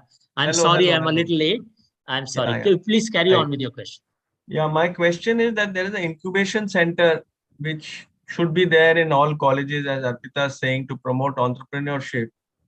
And so if you have an incubation center, Dr. Kohli, we must have, I don't know whether we have, I don't think we have. So we must have a good incubation center. It's not about ticking boxes. Quality has to be there. So how do we get, see, the problem with educational institutions has been that proper industry connect is not happening. Even now, whatever is being talked is only being talked. There is no organic system in which industry is actually coming in and working together with an educational institution to make all this happen. Now, Sridevi and Dr. Acharya are from representing the industry sector. So if we do such things, how can, say, the code painting and code SSC or the IT, NASCOM is very, very big in IT. how can they help us? Secondly, Sridevi, we have skill centers also across 150, across India in 150 locations. All of them are IT enabled. So how do we get the IT sector actually organically involved in running these skill centers? Even each of these skill centers, it need not run from typically 8 a.m. to 4 p.m. Why can't each of these skill centers run as call centers for a group of industry, for any one industry? Why can't these infrastructures be used from morning till night, including our college? Why can't the incubation center be up and open till 10 p.m.? But all of this will only happen if industry comes in very seriously and looks at all of this. So this is my question to both of you. And if Arpita wants to chip in, of course, most welcome. And Dr. Kohli. So, my observation as an educationist over the years has been that industry supports these incubation centers at the engineering college level, because there they have a direct kind of outcome from the students' innovation. We used to find it very difficult to get industry involvement in the entrepreneurial clubs which colleges have when they are the commerce or the social sciences, humanities colleges. But you rightly said that for the IT sector, the sector is growing so fast in India, and they have the scope, and the youngsters in the colleges have a lot of enthusiasm, new ideas. They can innovate and help the industry in turn. So if there is a good linkage between the colleges and especially from the IT sector, but of course, Jagdish sir's council also, if they can come together and help the students learn skills from his sector, it can definitely grow. At our college level, we have decided to start Idea Club, but that we are currently planning only to work at the marketing level, where the students are able to, make certain products with their hand and market it. We'll slowly try to grow more, but with your suggestion, Sridevi and Jagdish sir can give better inputs and insight. See, we have geographies.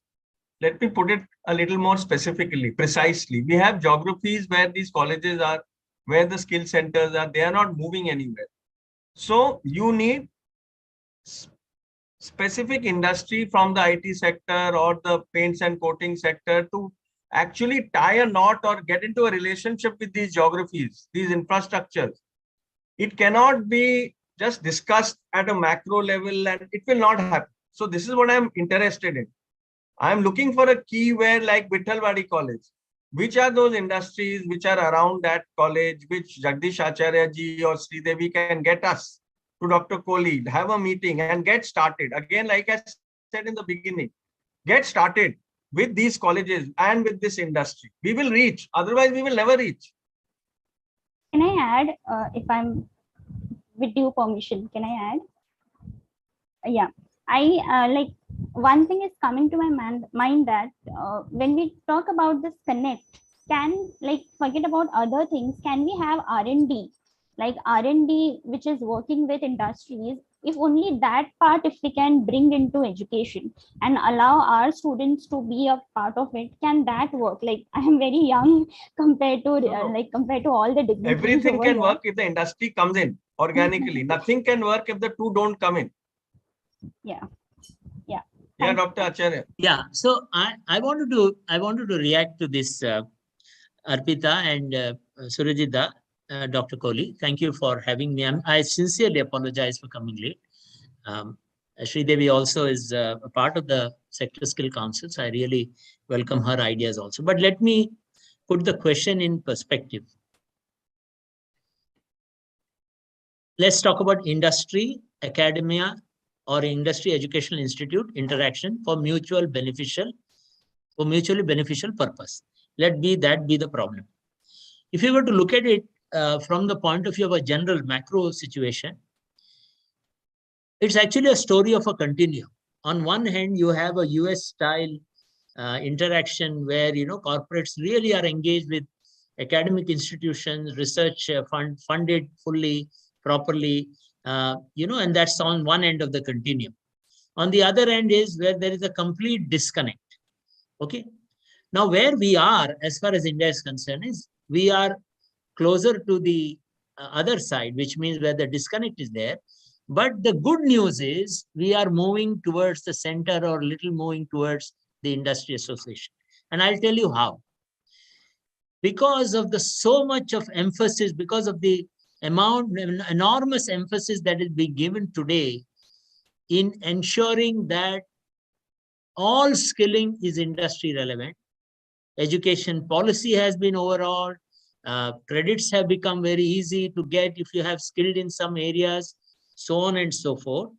Industry is realizing that if I were to capitalize on this development and capture skills, I must be connected straight away. See, industry is a very selfish entity.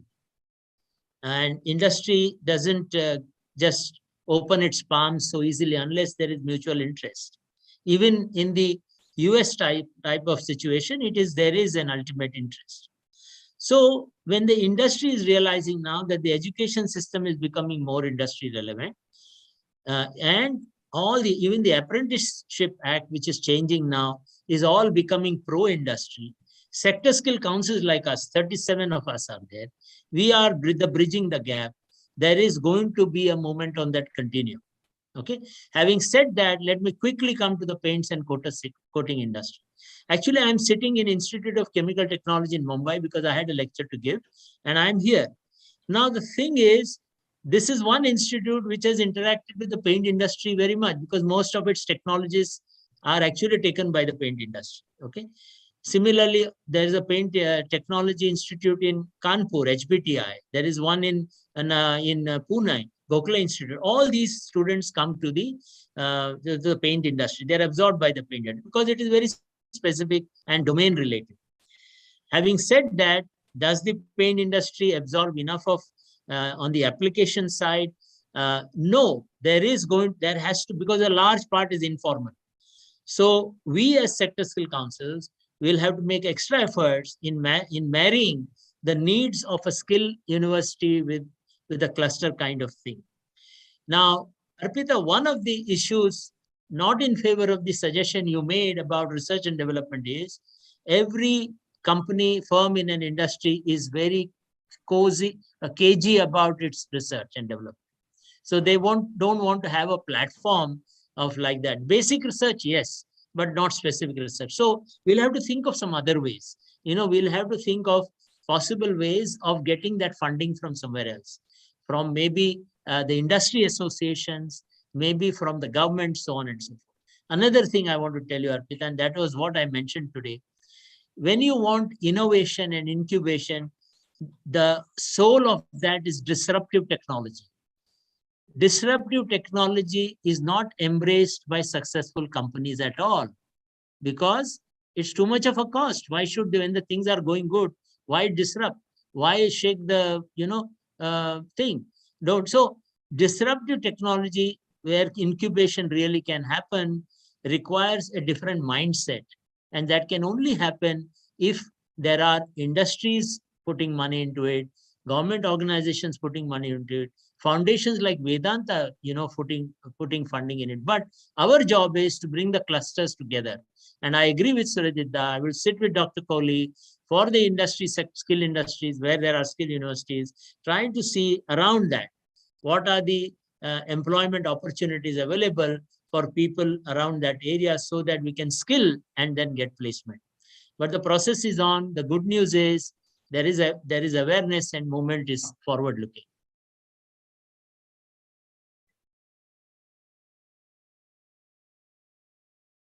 Very valuable thoughts, Professor Jagdish Acharya. Thank you for those insights. I'll just try to add a couple of cents from my end to this entire discussion that we're trying to have. First and foremost, if we are talking about industry academia linkage, this as initially we all called out, it looks more on paper, and in reality, we are all struggling to see it in action. Probably this has been the case, I think, a couple of years back, but not so much so as far as today's scenario is concerned. Industry is trying to come absolutely closer to academia, and they have their own interest, vetted in the academic segment. And the reason that they're trying to do that is precisely connected back to the disruption and the disruptive technologies that are playing a very, very important role at this, current time. One side, we have the Great Resignation, which is actually taking away the trained and talented resources away from the ecosystem. On the other side, there is huge business requirements which they're expected to meet up to. And then we also talk about the skill gap which is existing. To meet all of this, it's really important that they focus on where the talent is getting nurtured. So to that direction, we have seen personally that the industry is very inclined, and they're coming forward to work very closely with academic segment. A couple of things that that we have experimented in the recent times is an institutionalized program which is called as an Industry Academia Connect program. But to the point that Surajit actually mentioned out, there are certain specific geographic segments which are there, which are specialized in certain things, and they need a specific support to take them from that pedestal to the next one. And this is precisely what we are trying to cater to through the Industry Academia Connect program that we realized. And I'll discuss that with Dr. Kohli and take it forward. We also are focusing in terms of giving a platform for a learner to demonstrate what they have learned, whether it is research, whether it is projects, whether it is anything, any innovative ideas, or a unique problem-solving capability that our learner is having today. We are trying to give a platform to them through various hackathons that we are conducting. Simple thing, we take the real-time scenarios, real-time problem statements from the industry. We are asking students to explore with their ideas and come up with innovative solutions to the given solution.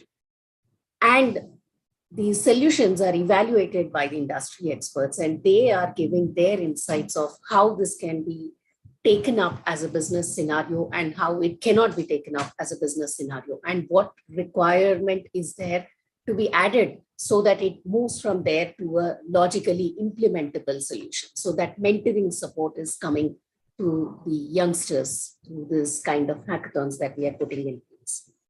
And we are also consciously working with setting up of a lot of COEs, that is Center of Excellences. And through this Center of Excellences, we are trying to see whatever is the key technology that the academic unit is trying to focus on. We want to get the industry also allied to that, so that they together work and ensure that there is a lot of productivity which comes up through these COEs. Also, thanks to our own 10K startups which are existing, which actually help and do a lot of hand-holding for startup ecosystem. To the point that we're talking about the entrepreneurial skills and how is it that we can do that, extensive support to the entrepreneurial ideas which are available with the learners. And there are a lot of colleges which have actually set up their entrepreneurial units within their ecosystem. And through our 10K startups, we are able to give them a platform, give them some nurturing and mentoring ideas. And of course, at the policy level, we are also able to help them. Happy to help in any of these parameters and, walk the path along with you. I hope that answers Surajita and Dr. Sridevi. Yeah, thank you so much, Sridevi. I hope sir. Yeah, thank you. Thank you. We will need to put the nuts and bolts together, and we will talk to Sridevi separately, Dr. Kohli, after this. Yes, yes. Thank you so much, Surajit sir. Thank you, Jagdish sir. Thank you, Sridevi madam. Thank you, Principal madam. Thank you, Arpita madam. Now moving to the next, I would request Jitesh sir to present his research paper.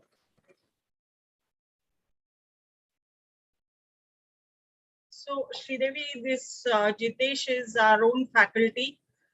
He's doing a conceptual paper on how Facebook Meta and the data related sciences, how that connected to AI, how that's going to become a kind of big booming requirement in the employment industry and the gap for skilling in that area.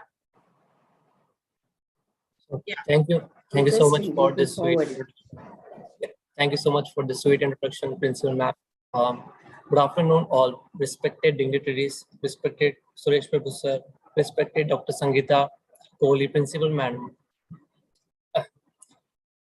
My name is Jitesh Pansoni, and I'm going to present my research paper on study on metaverse and its impact on employability and skilling amongst youth.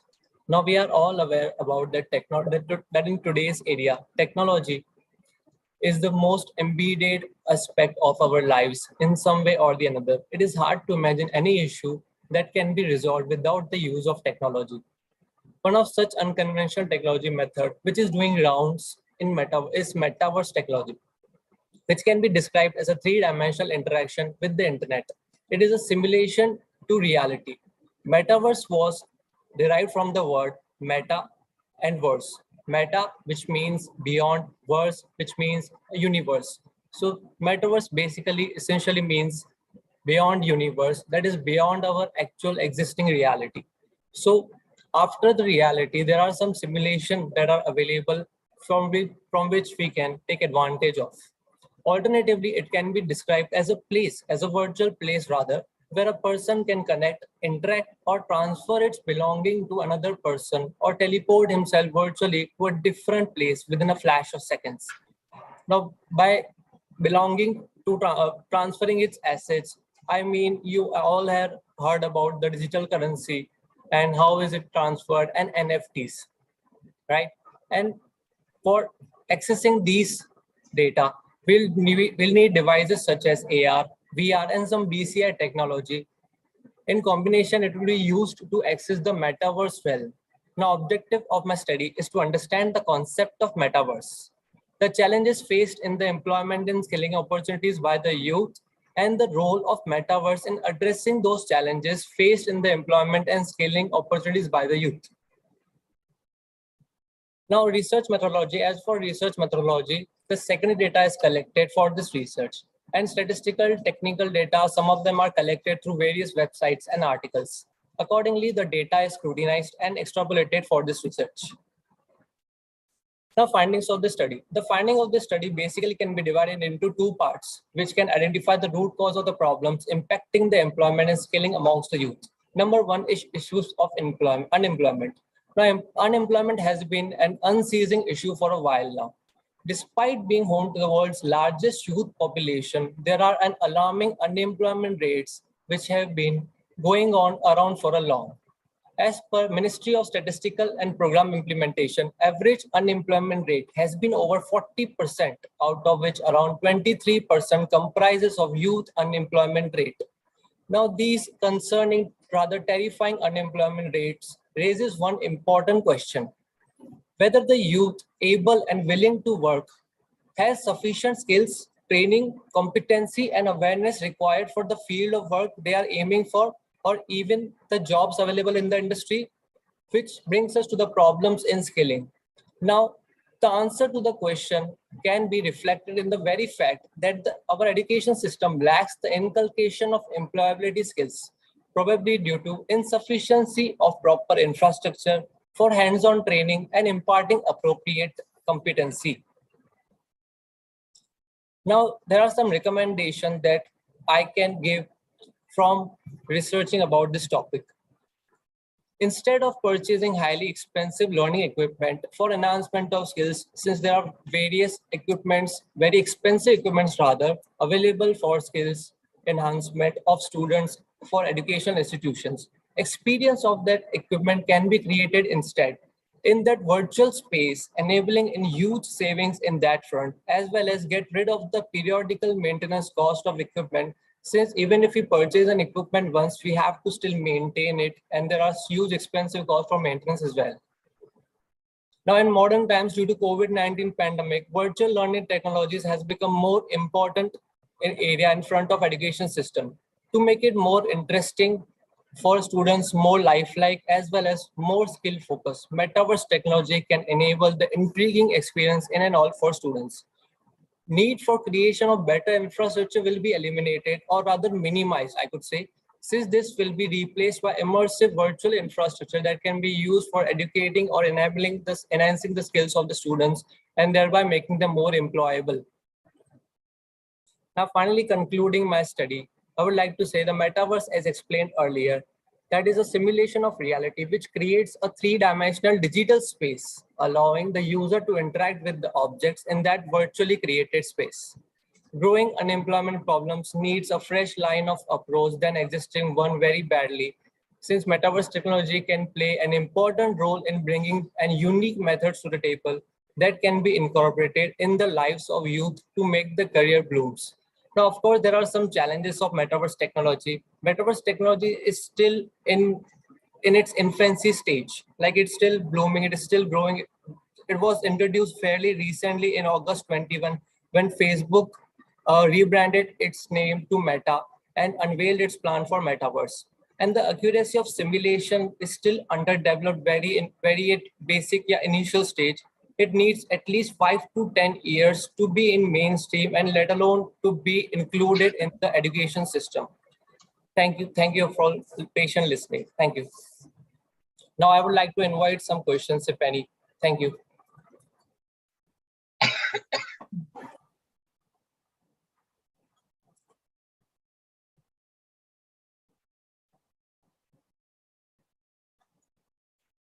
Yeah, Riddhi, we can go ahead with. Okay, now. Yeah. So thank you, Jagdish sir. Moving ahead, we have our guest of honors present here with us. So I request Ms. Sridevi Pandey to introduce our guest of honor, Mr. Jagdish Acharya sir. Over to you, Sridevi.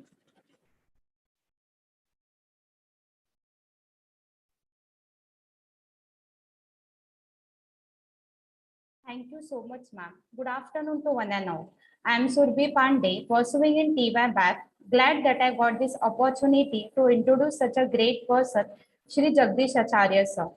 Shri Jagdish Acharya sir, a person with great achievements and a mind-blowing profile. Currently CEO of Paints and Coating Skill Council. He has completed his BSc Honours PGDM from IIM Kolkata. Also has been completed certified courses from IIM Ahmedabad, IIM Bangalore, ISB, CII, and Harvard Business School.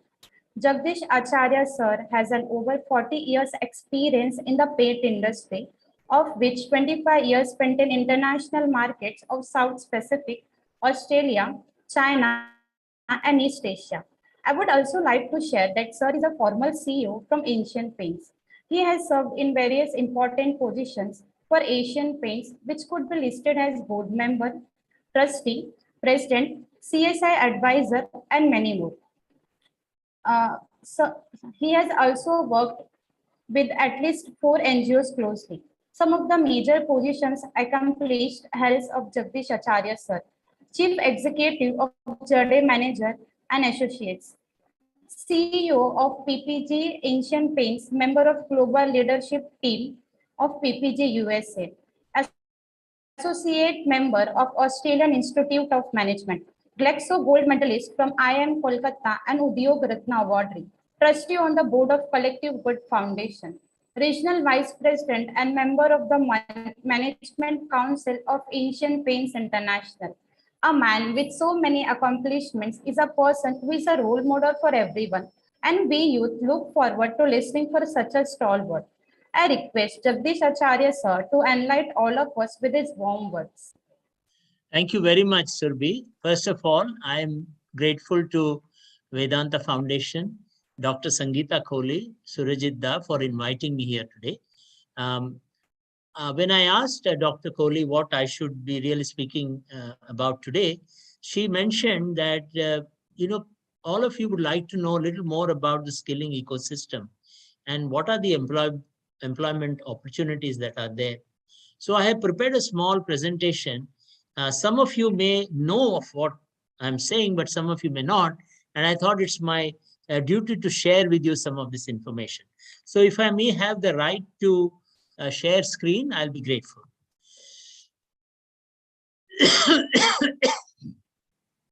Okay, thank you. I'll just do it in a minute.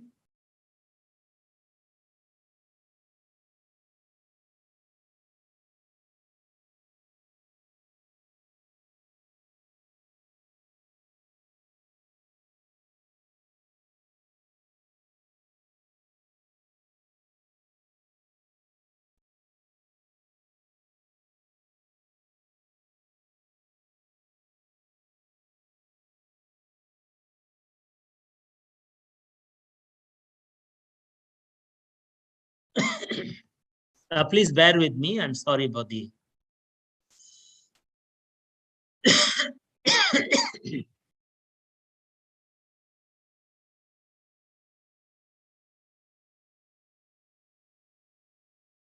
Okay, I'm having some issues here. Let me first, am I audible?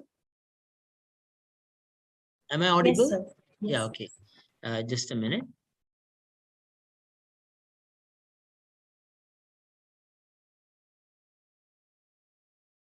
Okay, sorry about that. This is taking time. Let me first explain to you what the skilling ecosystem is all about.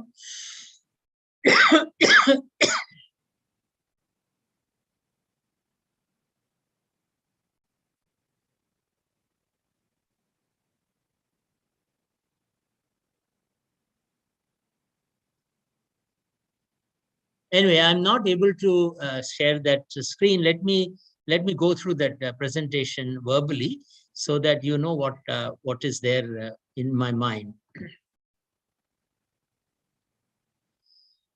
See, as far as the skilling ecosystem is concerned, and I'm sure Sridevi will also add some more to it. You know, it's very interesting. As per the National Skill Development Policy of 2009, National Skill Development Corporation was mandated to formally incubate sector skill councils to act as conduits between industry and the vocational training ecosystem, and to create an industry-ready workforce. Currently, there are 37 sector skill councils are operational, and they are, in all sectors. There is the hospitality industries, there is the telecom sector, then there is the IT, IITS, SSC, NASCOM. Sridevi represents that, from the Paints and Coating Skill Council, Construction Skill Council for Green Jobs, etc. And the important point here is that a lot of industry leaders are the chairman of these councils. And they have very eminent, even at the chief executive level, there are people who are from the industry and very well experienced. And that is what makes this skill ecosystem very strong. One of the important things you should all know is the sector skill councils together have created almost 2,500 job roles with almost 6,800 occupational standards. Now, and the content creation has happened for at least 592 unique job roles in about 10 languages. So what I'm trying to tell you here is there is so much of work that has happened, and all these job roles are industry relevant. All these job roles are job roles which are prepared along with the industry people. A lot of good skilling has happened over the years, but yes, whether they have been effective in placements, it's a big question mark, because many of those people who have been skilled have not been, the percentage of placement is abysmal and abysmally low. So you can counter me and ask me, then if there are industry relevant courses which has happened, why is it that the placement is slow? Now, this is a question that we are all grappling with and trying to understand what is it that is not working. But at the same time, the skill ecosystem has trained almost 30,000 trainers and almost 15 to 20,000 assessors over this period of time. There have been aggregation of jobs, almost 80 lakh jobs have been aggregated. So you can't say, rule it out that it has not been an effective thing at all. Now, there is a clear interface to industry. There are interactive portals. If you go to some of these, websites, you will get a plethora of information. And my suggestion would be that, you must look at some of these websites and explore for yourself the kind of curriculum that is there and the wealth of information that is there. So that is as far as the skill system is concerned. What are these ecosystems doing together? They are not only creating, understanding the skill gaps of the system, they are also creating suitable job curriculums along with the industry. And then they are actually getting this training done, or it is available for training. Foundations like Vedanta foundations are encouraging fee-based training, which helps in ensuring that most of these job roles are actually put to use. The sector skill councils cover primary sector, services sectors. Primary sector could be agriculture, services sectors like ours, construction, coating. Coating is also in the manufacturing sector, media, logistics, beauty, wellness, sports, healthcare, life sciences, domestic workers, retail, IT, ITES, tourism, hospitality, telecom, banking, food processing, management and security. And in the manufacturing sector, there's apparel, infrastructure equipment, textiles, handlooms, mining, iron, steel, electronics, so on and so forth. And there is the automotive sector, rubber sector, gems and jewelry, furniture and fittings, power, leather, hydrocarbon, aviation, and handicrafts. I have made a deliberate attempt to name all this, to share with you the plethora of information that is available on the skill ecosystem for all of you. We believe in the skill ecosystem under the NSDC has programs under short-term training. And we have realized that through a study that the average monthly income of those who are trained and certified are found to be 15% higher than that of the comparison group. And the trained and certified individuals were almost 1.8 times more likely to get employed. So it is not all a waste of fund or a waste of money. There has been traction. In the case of recognition of prior learning, which is again how to bring the informal system into the formal scope, a significant positive difference of 19% in the average monthly income has been observed in income levels between those with RPL certification and those without. 65% report RPL certification had a role in increasing income. And 79% of the employed RPL respondents have agreed or strongly agreed that the program has improved their confidence in getting better employment. So as I said, there is traction that is happening. Industry relevant connect is happening, but there is a lot more to be done. There are now 9 levels available in the skill ecosystem. Mostly it is like a normal distribution. Number level 4 is very high. Job roles are there. But the attempt here is now to create more higher level job roles. That is the NSQF level, higher level NSQF, National Skill Qualification Framework job roles, and see that how you can get degrees and amalgamate it with the university education.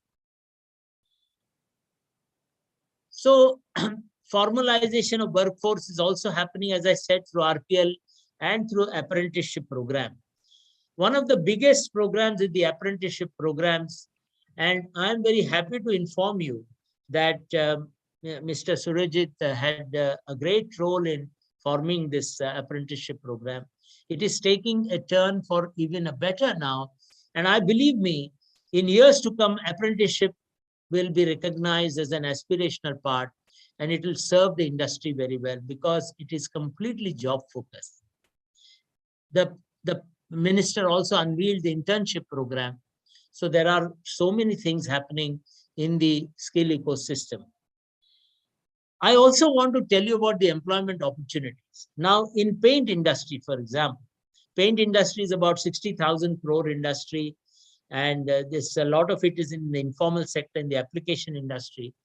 The market structure is such there are a few large players and a plethora of small players, number of small players. So there is an informal tinge to it. But having said that, I must say that the industry is now trying to ensure that skilling is recognized as an important ingredient in improving productivity. In the manufacturing job roles, we have quality chemist, production supervisor, and shop tinting machines, so on and so forth, about 9 of them. And there are about 8 or 9 in the application related, which is decorative painter, industrial painter, the protection and marine painter. Some of the job roles have better livelihood potential. There are 4 or 5 industries which are going to be very important in years to come. And I'll just quickly allude to them. They are in terms of the growth rate that we see, in terms of all the potential that we see, the industries are as follows. One is the building and construction and real estate sector is supposed to grow large, is almost 9%, and the workforce will also is required for that. Additional workforce required will be very huge, almost 8 crores in the next for the next 4 or 5 years. Textile and clothing, handloom and handicraft, electronics and IT hardware, gems and jewelry, leather and leather goods, auto and auto components. In the urban services, beauty and wellness, domestic health. In the retail of course is retail, in furniture and furnishing, and in healthcare. These are areas where the industry is expected to grow quite large. I would stop here because I would like to know from all of you if there is anything that you would like to get clarified. I'll just say this, that for us in the skill ecosystem, these are exciting times. The new education policy, which has been, which is one of the most progressive policies in reforms in recent times, will ensure that students don't get stuck at any level. They have the freedom of choice, and most importantly, the freedom of learning what they want. We are also, now one of the questions Surajita mentioned was, how are we linking industry with academia? I have just signed recently 3 MOUs with skill universities. Latest one was the Delhi Skill, where we are introducing industry relevant employment potential job roles, like color technology, how to have advise on colors for interiors, for interior decoration. We are curating a course for that so that people interested can join in. We are curating a course for understanding paint and paint surfaces for chemical engineers, architects, so on and so forth. So this is all going to happen in the new,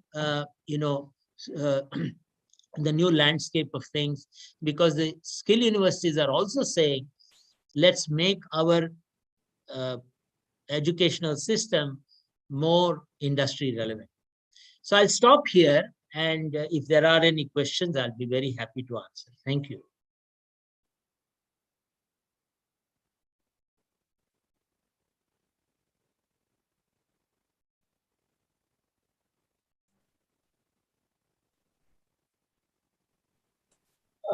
Mr. Acharya. Yeah. I would request Dr. Kohli I would request you to help Dr. Kohli. See, we have some job roles. I mean, we have some degree courses running, right? Yeah. And not only in Bombay, we have a college in Kolkata, we have a college in Jaipur also. Yeah. So what are those courses from where the paints and coats industry can employ people. I mean, can we map those courses to a few possible employment opportunities for students in the Yes. college, like you've done for skills university?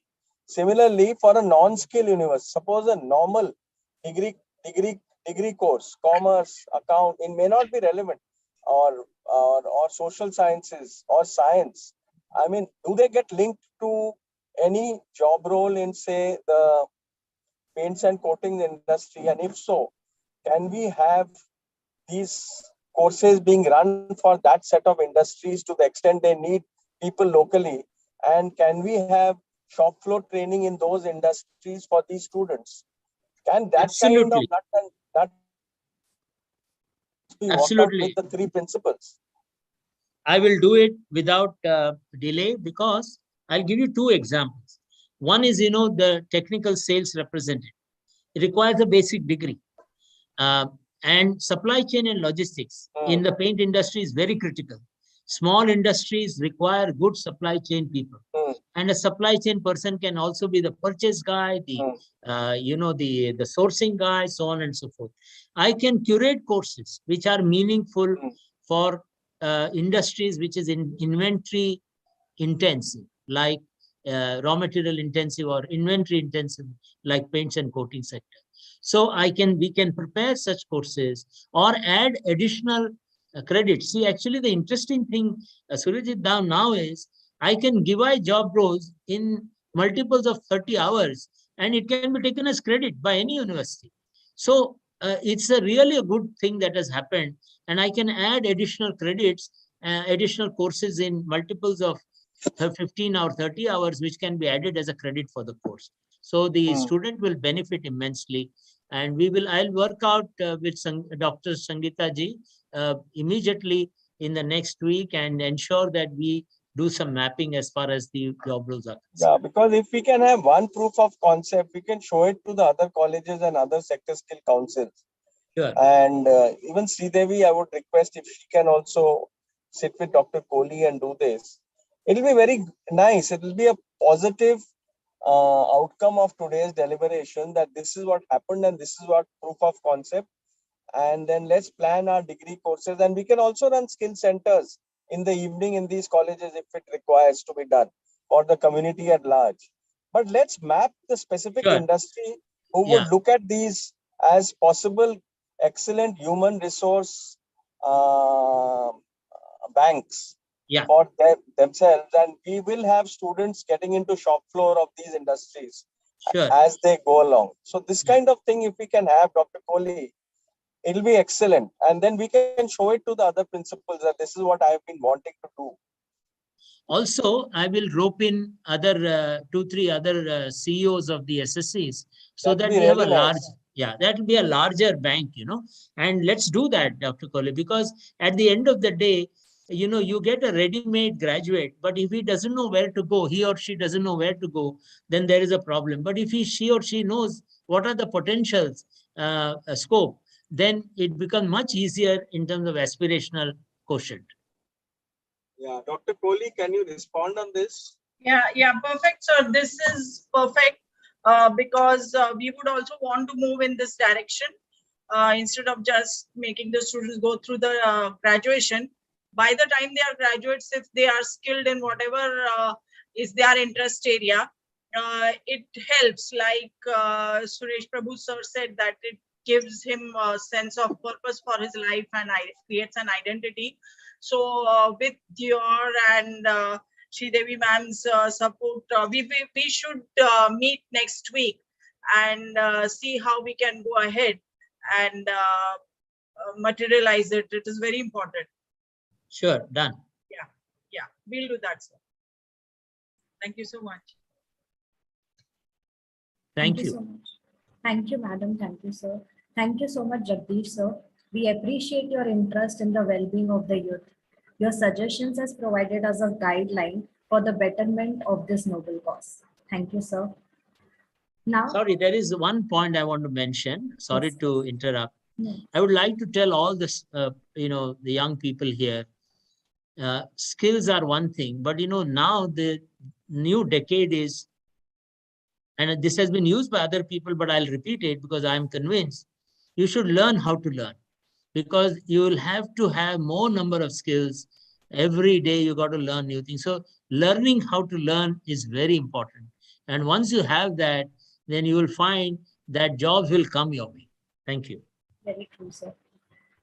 So moving ahead, I would request Ms. Isha Shege to introduce our guest of honor, Ms. Sridevi Sira, Madam. Over to you, Isha.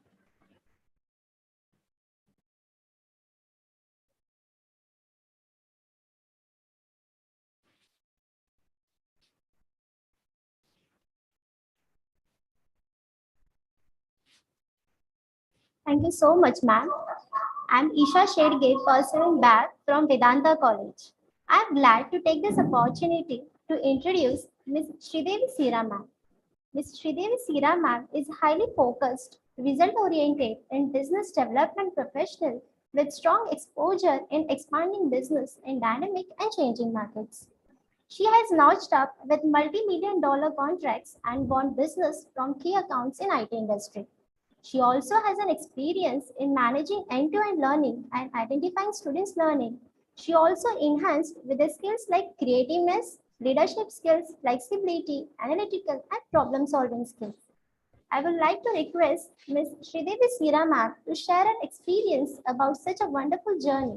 Over to you, ma'am. Well, thank you so much for that wonderful introduction.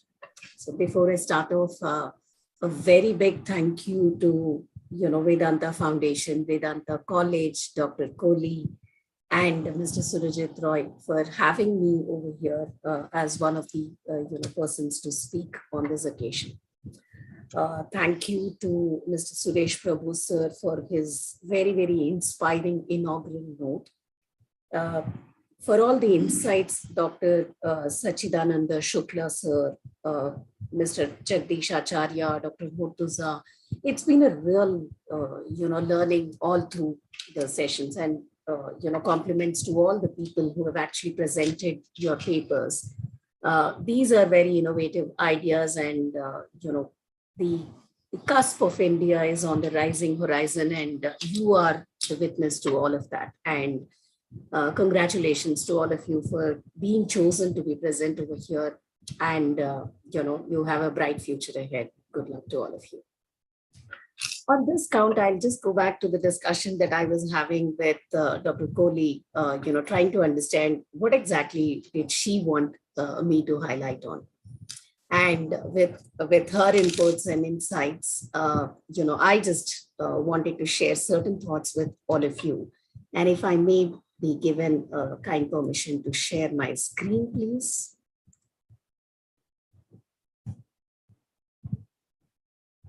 Thank you.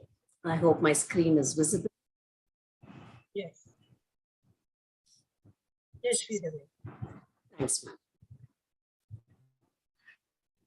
So, just a minor adjustment. Right.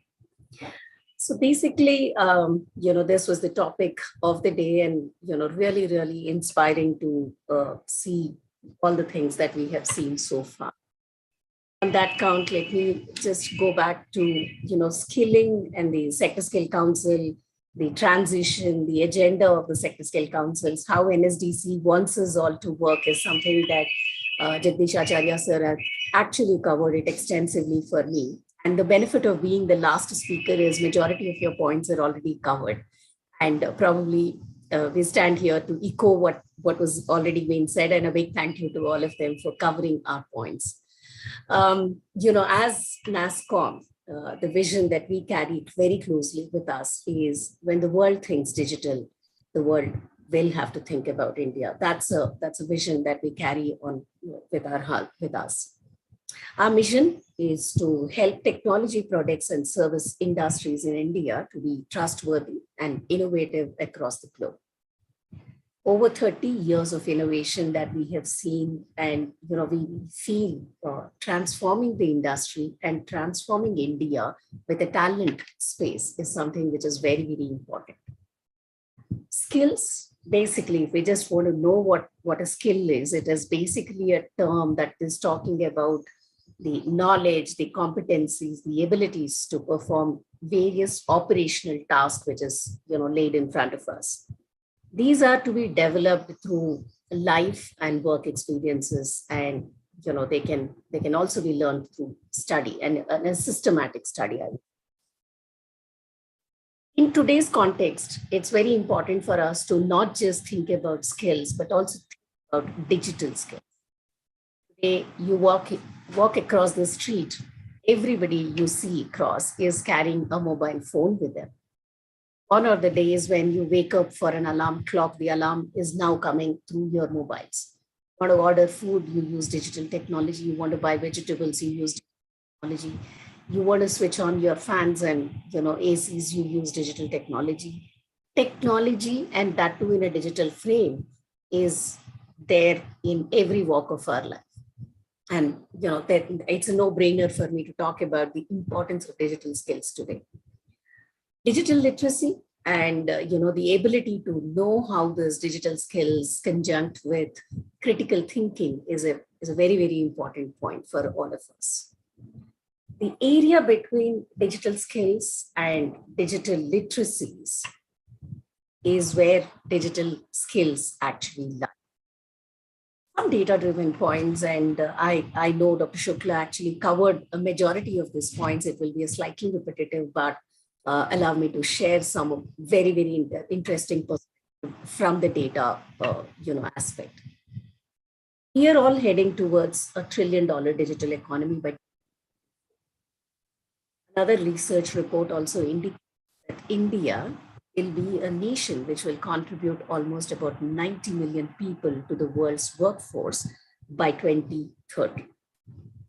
If we look at the Indian tech industry employee base is estimated to reach 5.1 million in 2022 from 4.7 million to 5.1 million, but from 2021 to 2022. Just in a year, this is the surmounting numbers that we are seeing. Indian tech talent pool stands at 3.8 million in FY 2021, representing almost about 80% of 4.7 million tech industry employee base that we're talking about. Another research also indicates that significantly about more than 65% of the existing workforce needs a significant amount of reskilling and upskilling. And that's where what Professor Acharya said is very, very important. Learn to learn. And if we are not learning to learn, then probably we all become obsolete and we don't want to be there. Digital tech talent is absolutely growing 5 times when compared to the core talents that we're talking about, accounting for about 30 to 32% of the tech talent. The demand supply gap that all of us keep talking, is expected to increase almost 3.5 times by 2026. It will move to between 1.4 million to 1.8 million. Increasing technology across various domains, whether I talk about cloud computing, whether we talk about artificial intelligence, machine learning, demand-driven technical or a talent industries everywhere. Whether we take example of logistic industry, retail industry, paints industry that Sir was talking about, healthcare sector, you name the sector. These emerging technologies are cross-functional, and you're all irrespective of what you're trying to do, what you want to achieve in life, some amount of significant technical upskilling is really required for everyone. The digital skills like artificial intelligence, ML, code, low-code development, cybersecurity is expected to become the skill base by 2030.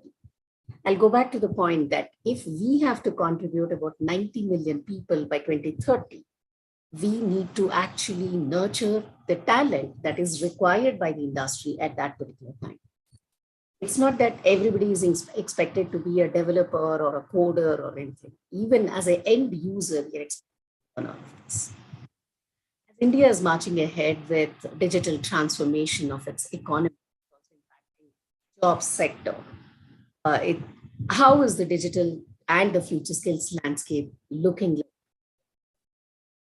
Look at India, as one of the largest annual STEM graduates supply with 2.414 million graduates, and is a global leader in STEM women graduates at 40%. And here is the point that we should go back to, what Shukla sir was saying. While you have this significant contribution in the workforce, you don't see that kind of representation of women. Of course, various reasons which are available for it, and we need to counter for that as well. Focus on, digital tech curriculum and also domain-specific specializations is growing rapidly.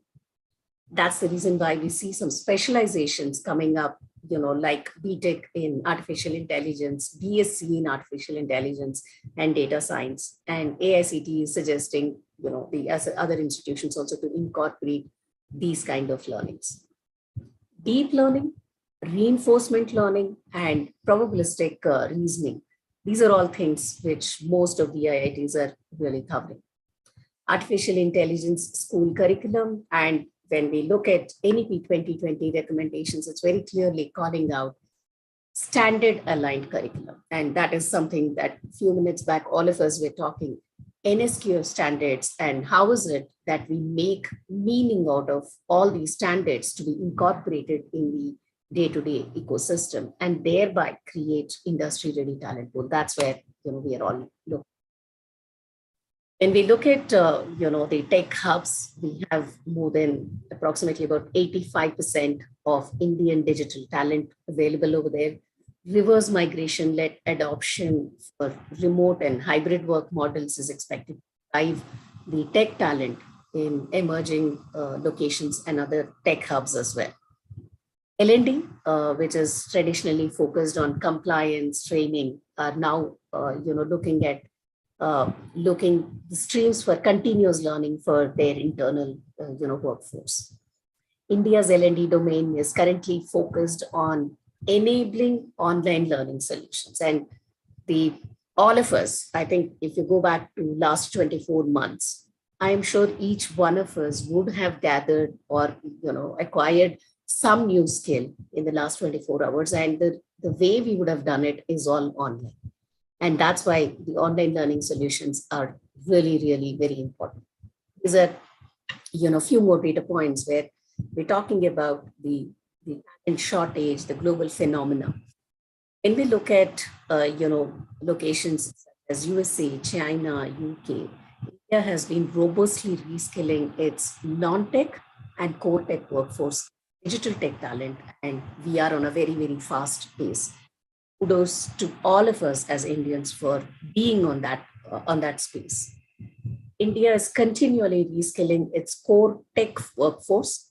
However, the pace has to increase to bridge the gap, because the gap is actually multiplying at a faster pace than how we are able to skill and reskill our resources. So need to reskill its core talent into digital talent roles to build resilient workforce for the decade. And today we call it more of a decade rather than a decade, because technology is the edge for all of us. We also have large number of graduates in computer science, and that's one of the data points that we have already heard of. Whether it is computer science, information technology, mathematics, but only 35% of them are employable into the tech sector. This disconnect between the university curriculum and the market demand is something that we all need to closely work together and try to build. And thanks to Surajit sir for calling us out, both myself and Acharya sir, to work closely with Dr. Sangeeta to ensure that in this direction we take some steps, and we assure complete support to work with you on that front.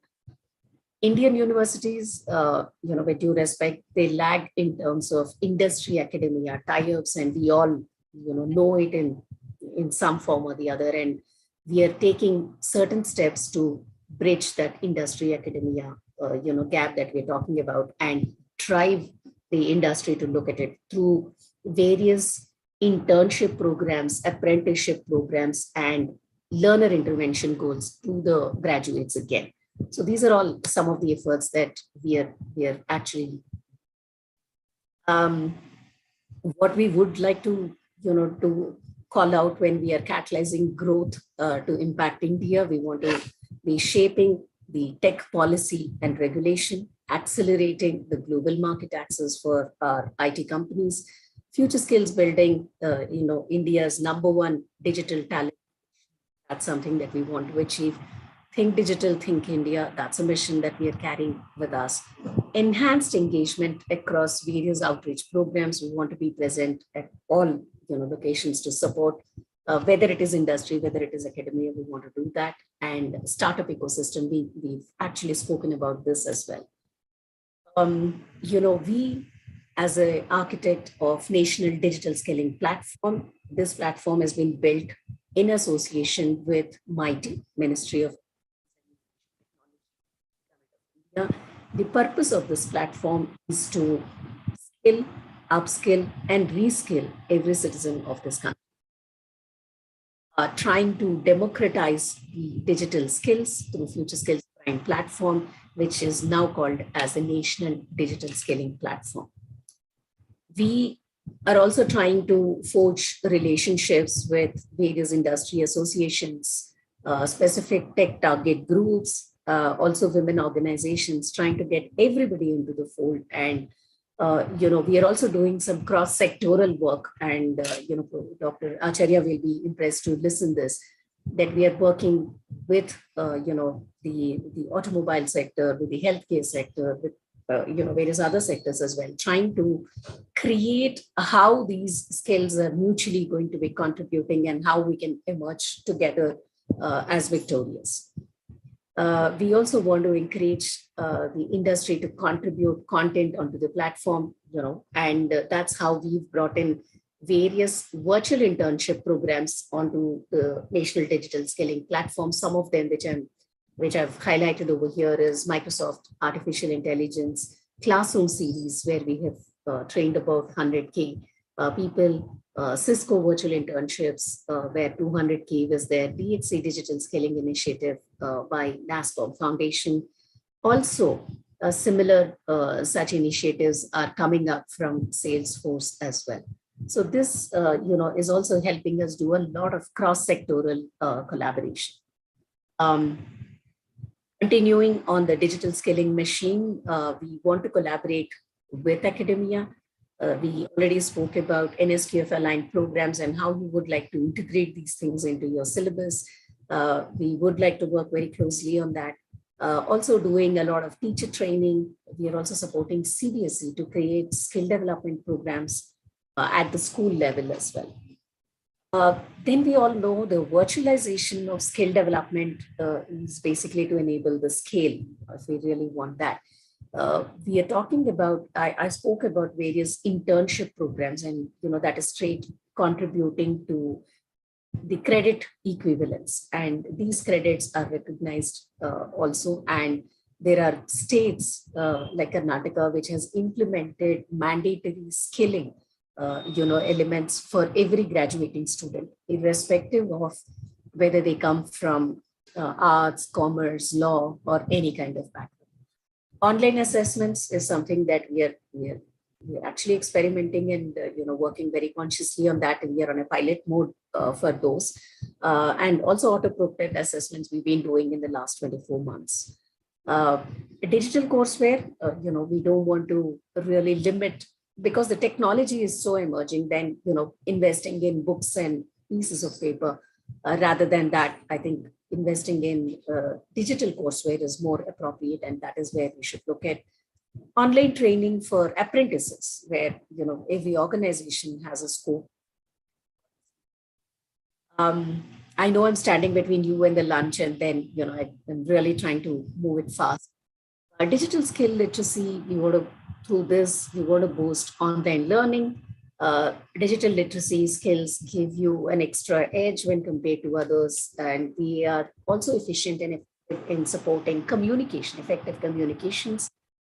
It, by and large, increases our efficiencies. It will help us to evaluate the information that we gather from various sources.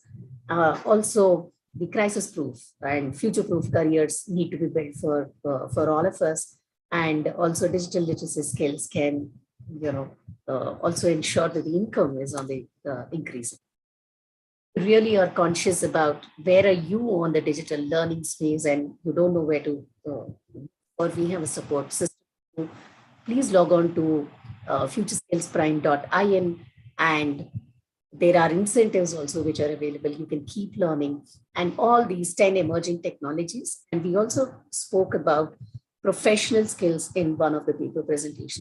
And those are all the skills which you actually do a self-paced learning via this Future Skills Prime platform. You will be part of talent transformation. On that count, thank you and appreciate all your patient hearing. Back to you, ma'am. Thank you so much, madam. It really means a lot. Will surely guide us in future to improve ourselves.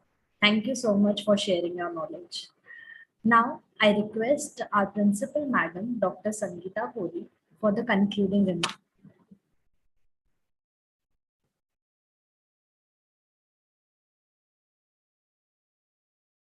Ma'am, ma'am, your mic is mute.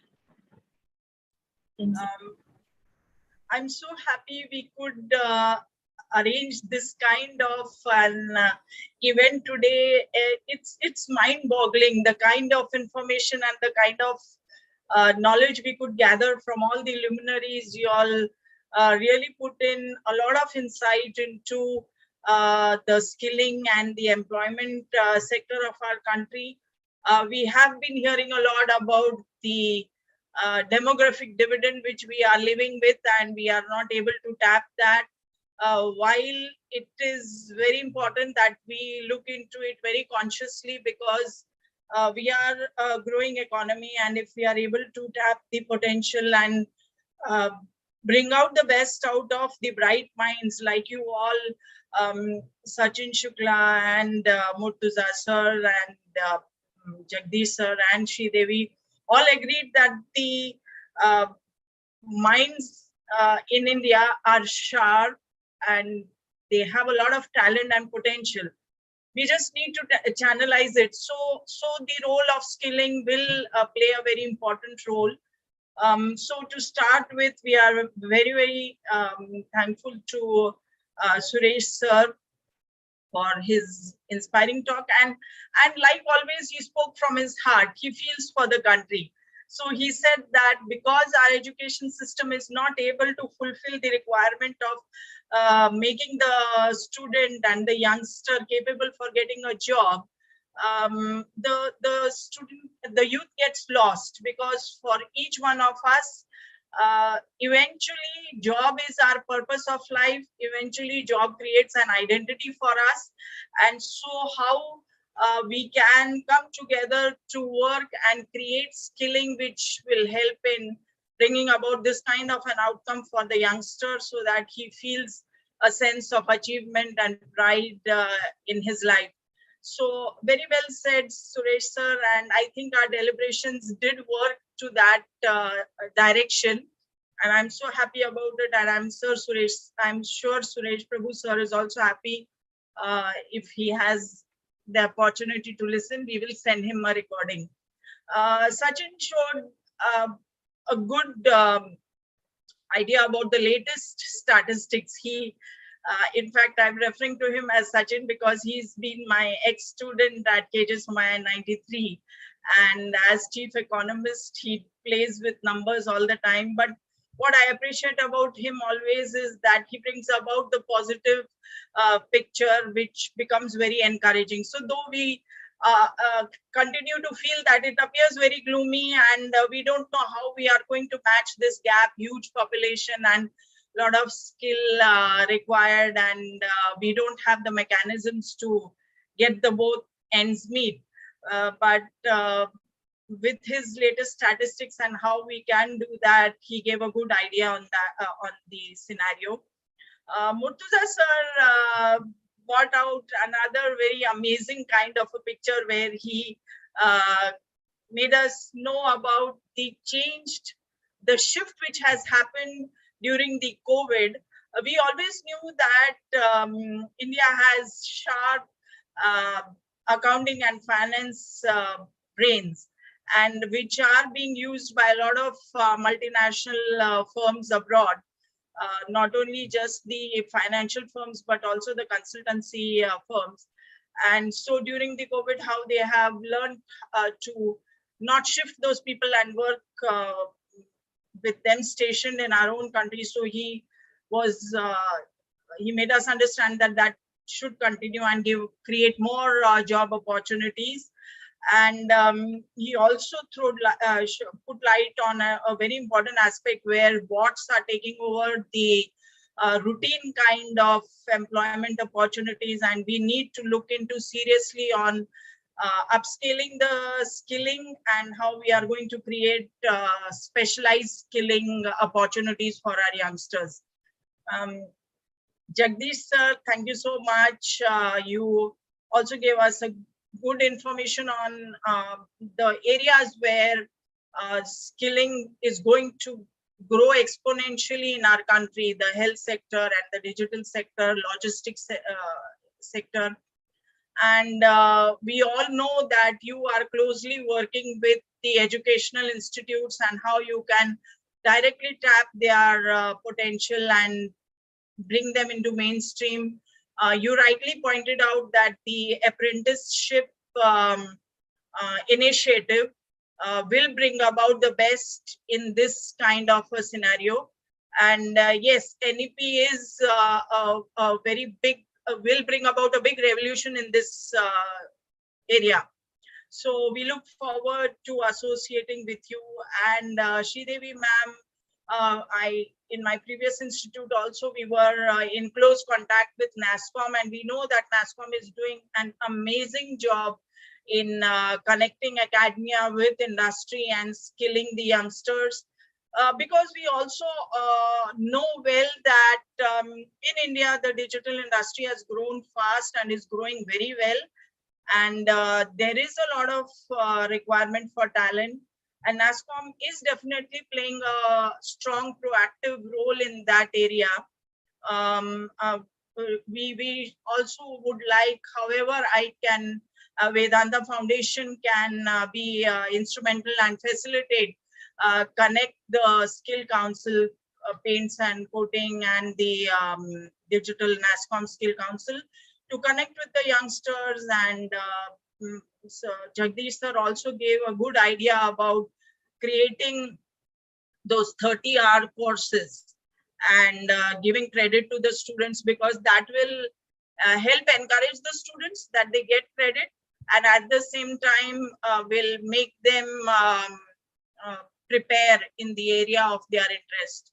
So looking forward to getting associated with you and working in this direction, so that because Vedanta Foundation's main aim has been and will always be to help the youth get the best out of their interests and their potential.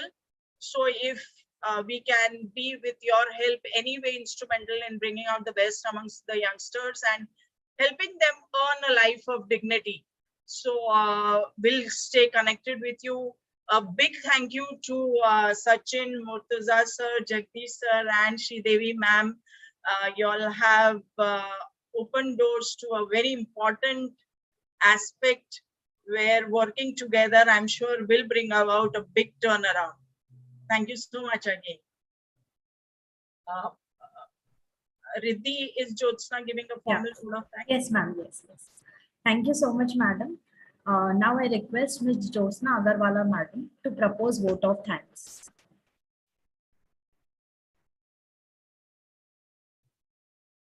Yes, I take this wonderful opportunity to propose the formal vote of thanks On behalf of Vedanta College, planning a national conference and executing the same as a team was a lifetime experience for all of us. To have Shri Suresh Prabhu sir as a chief guest was no less than a dream come true. The other guest of honors, Dr. Sachin Shukla sir, CA Murtuza Kachwala sir, Shri Jagdish Acharya sir, and Ms. Sridevi Sira ma'am, having you all on one platform was culminating of positive vibes.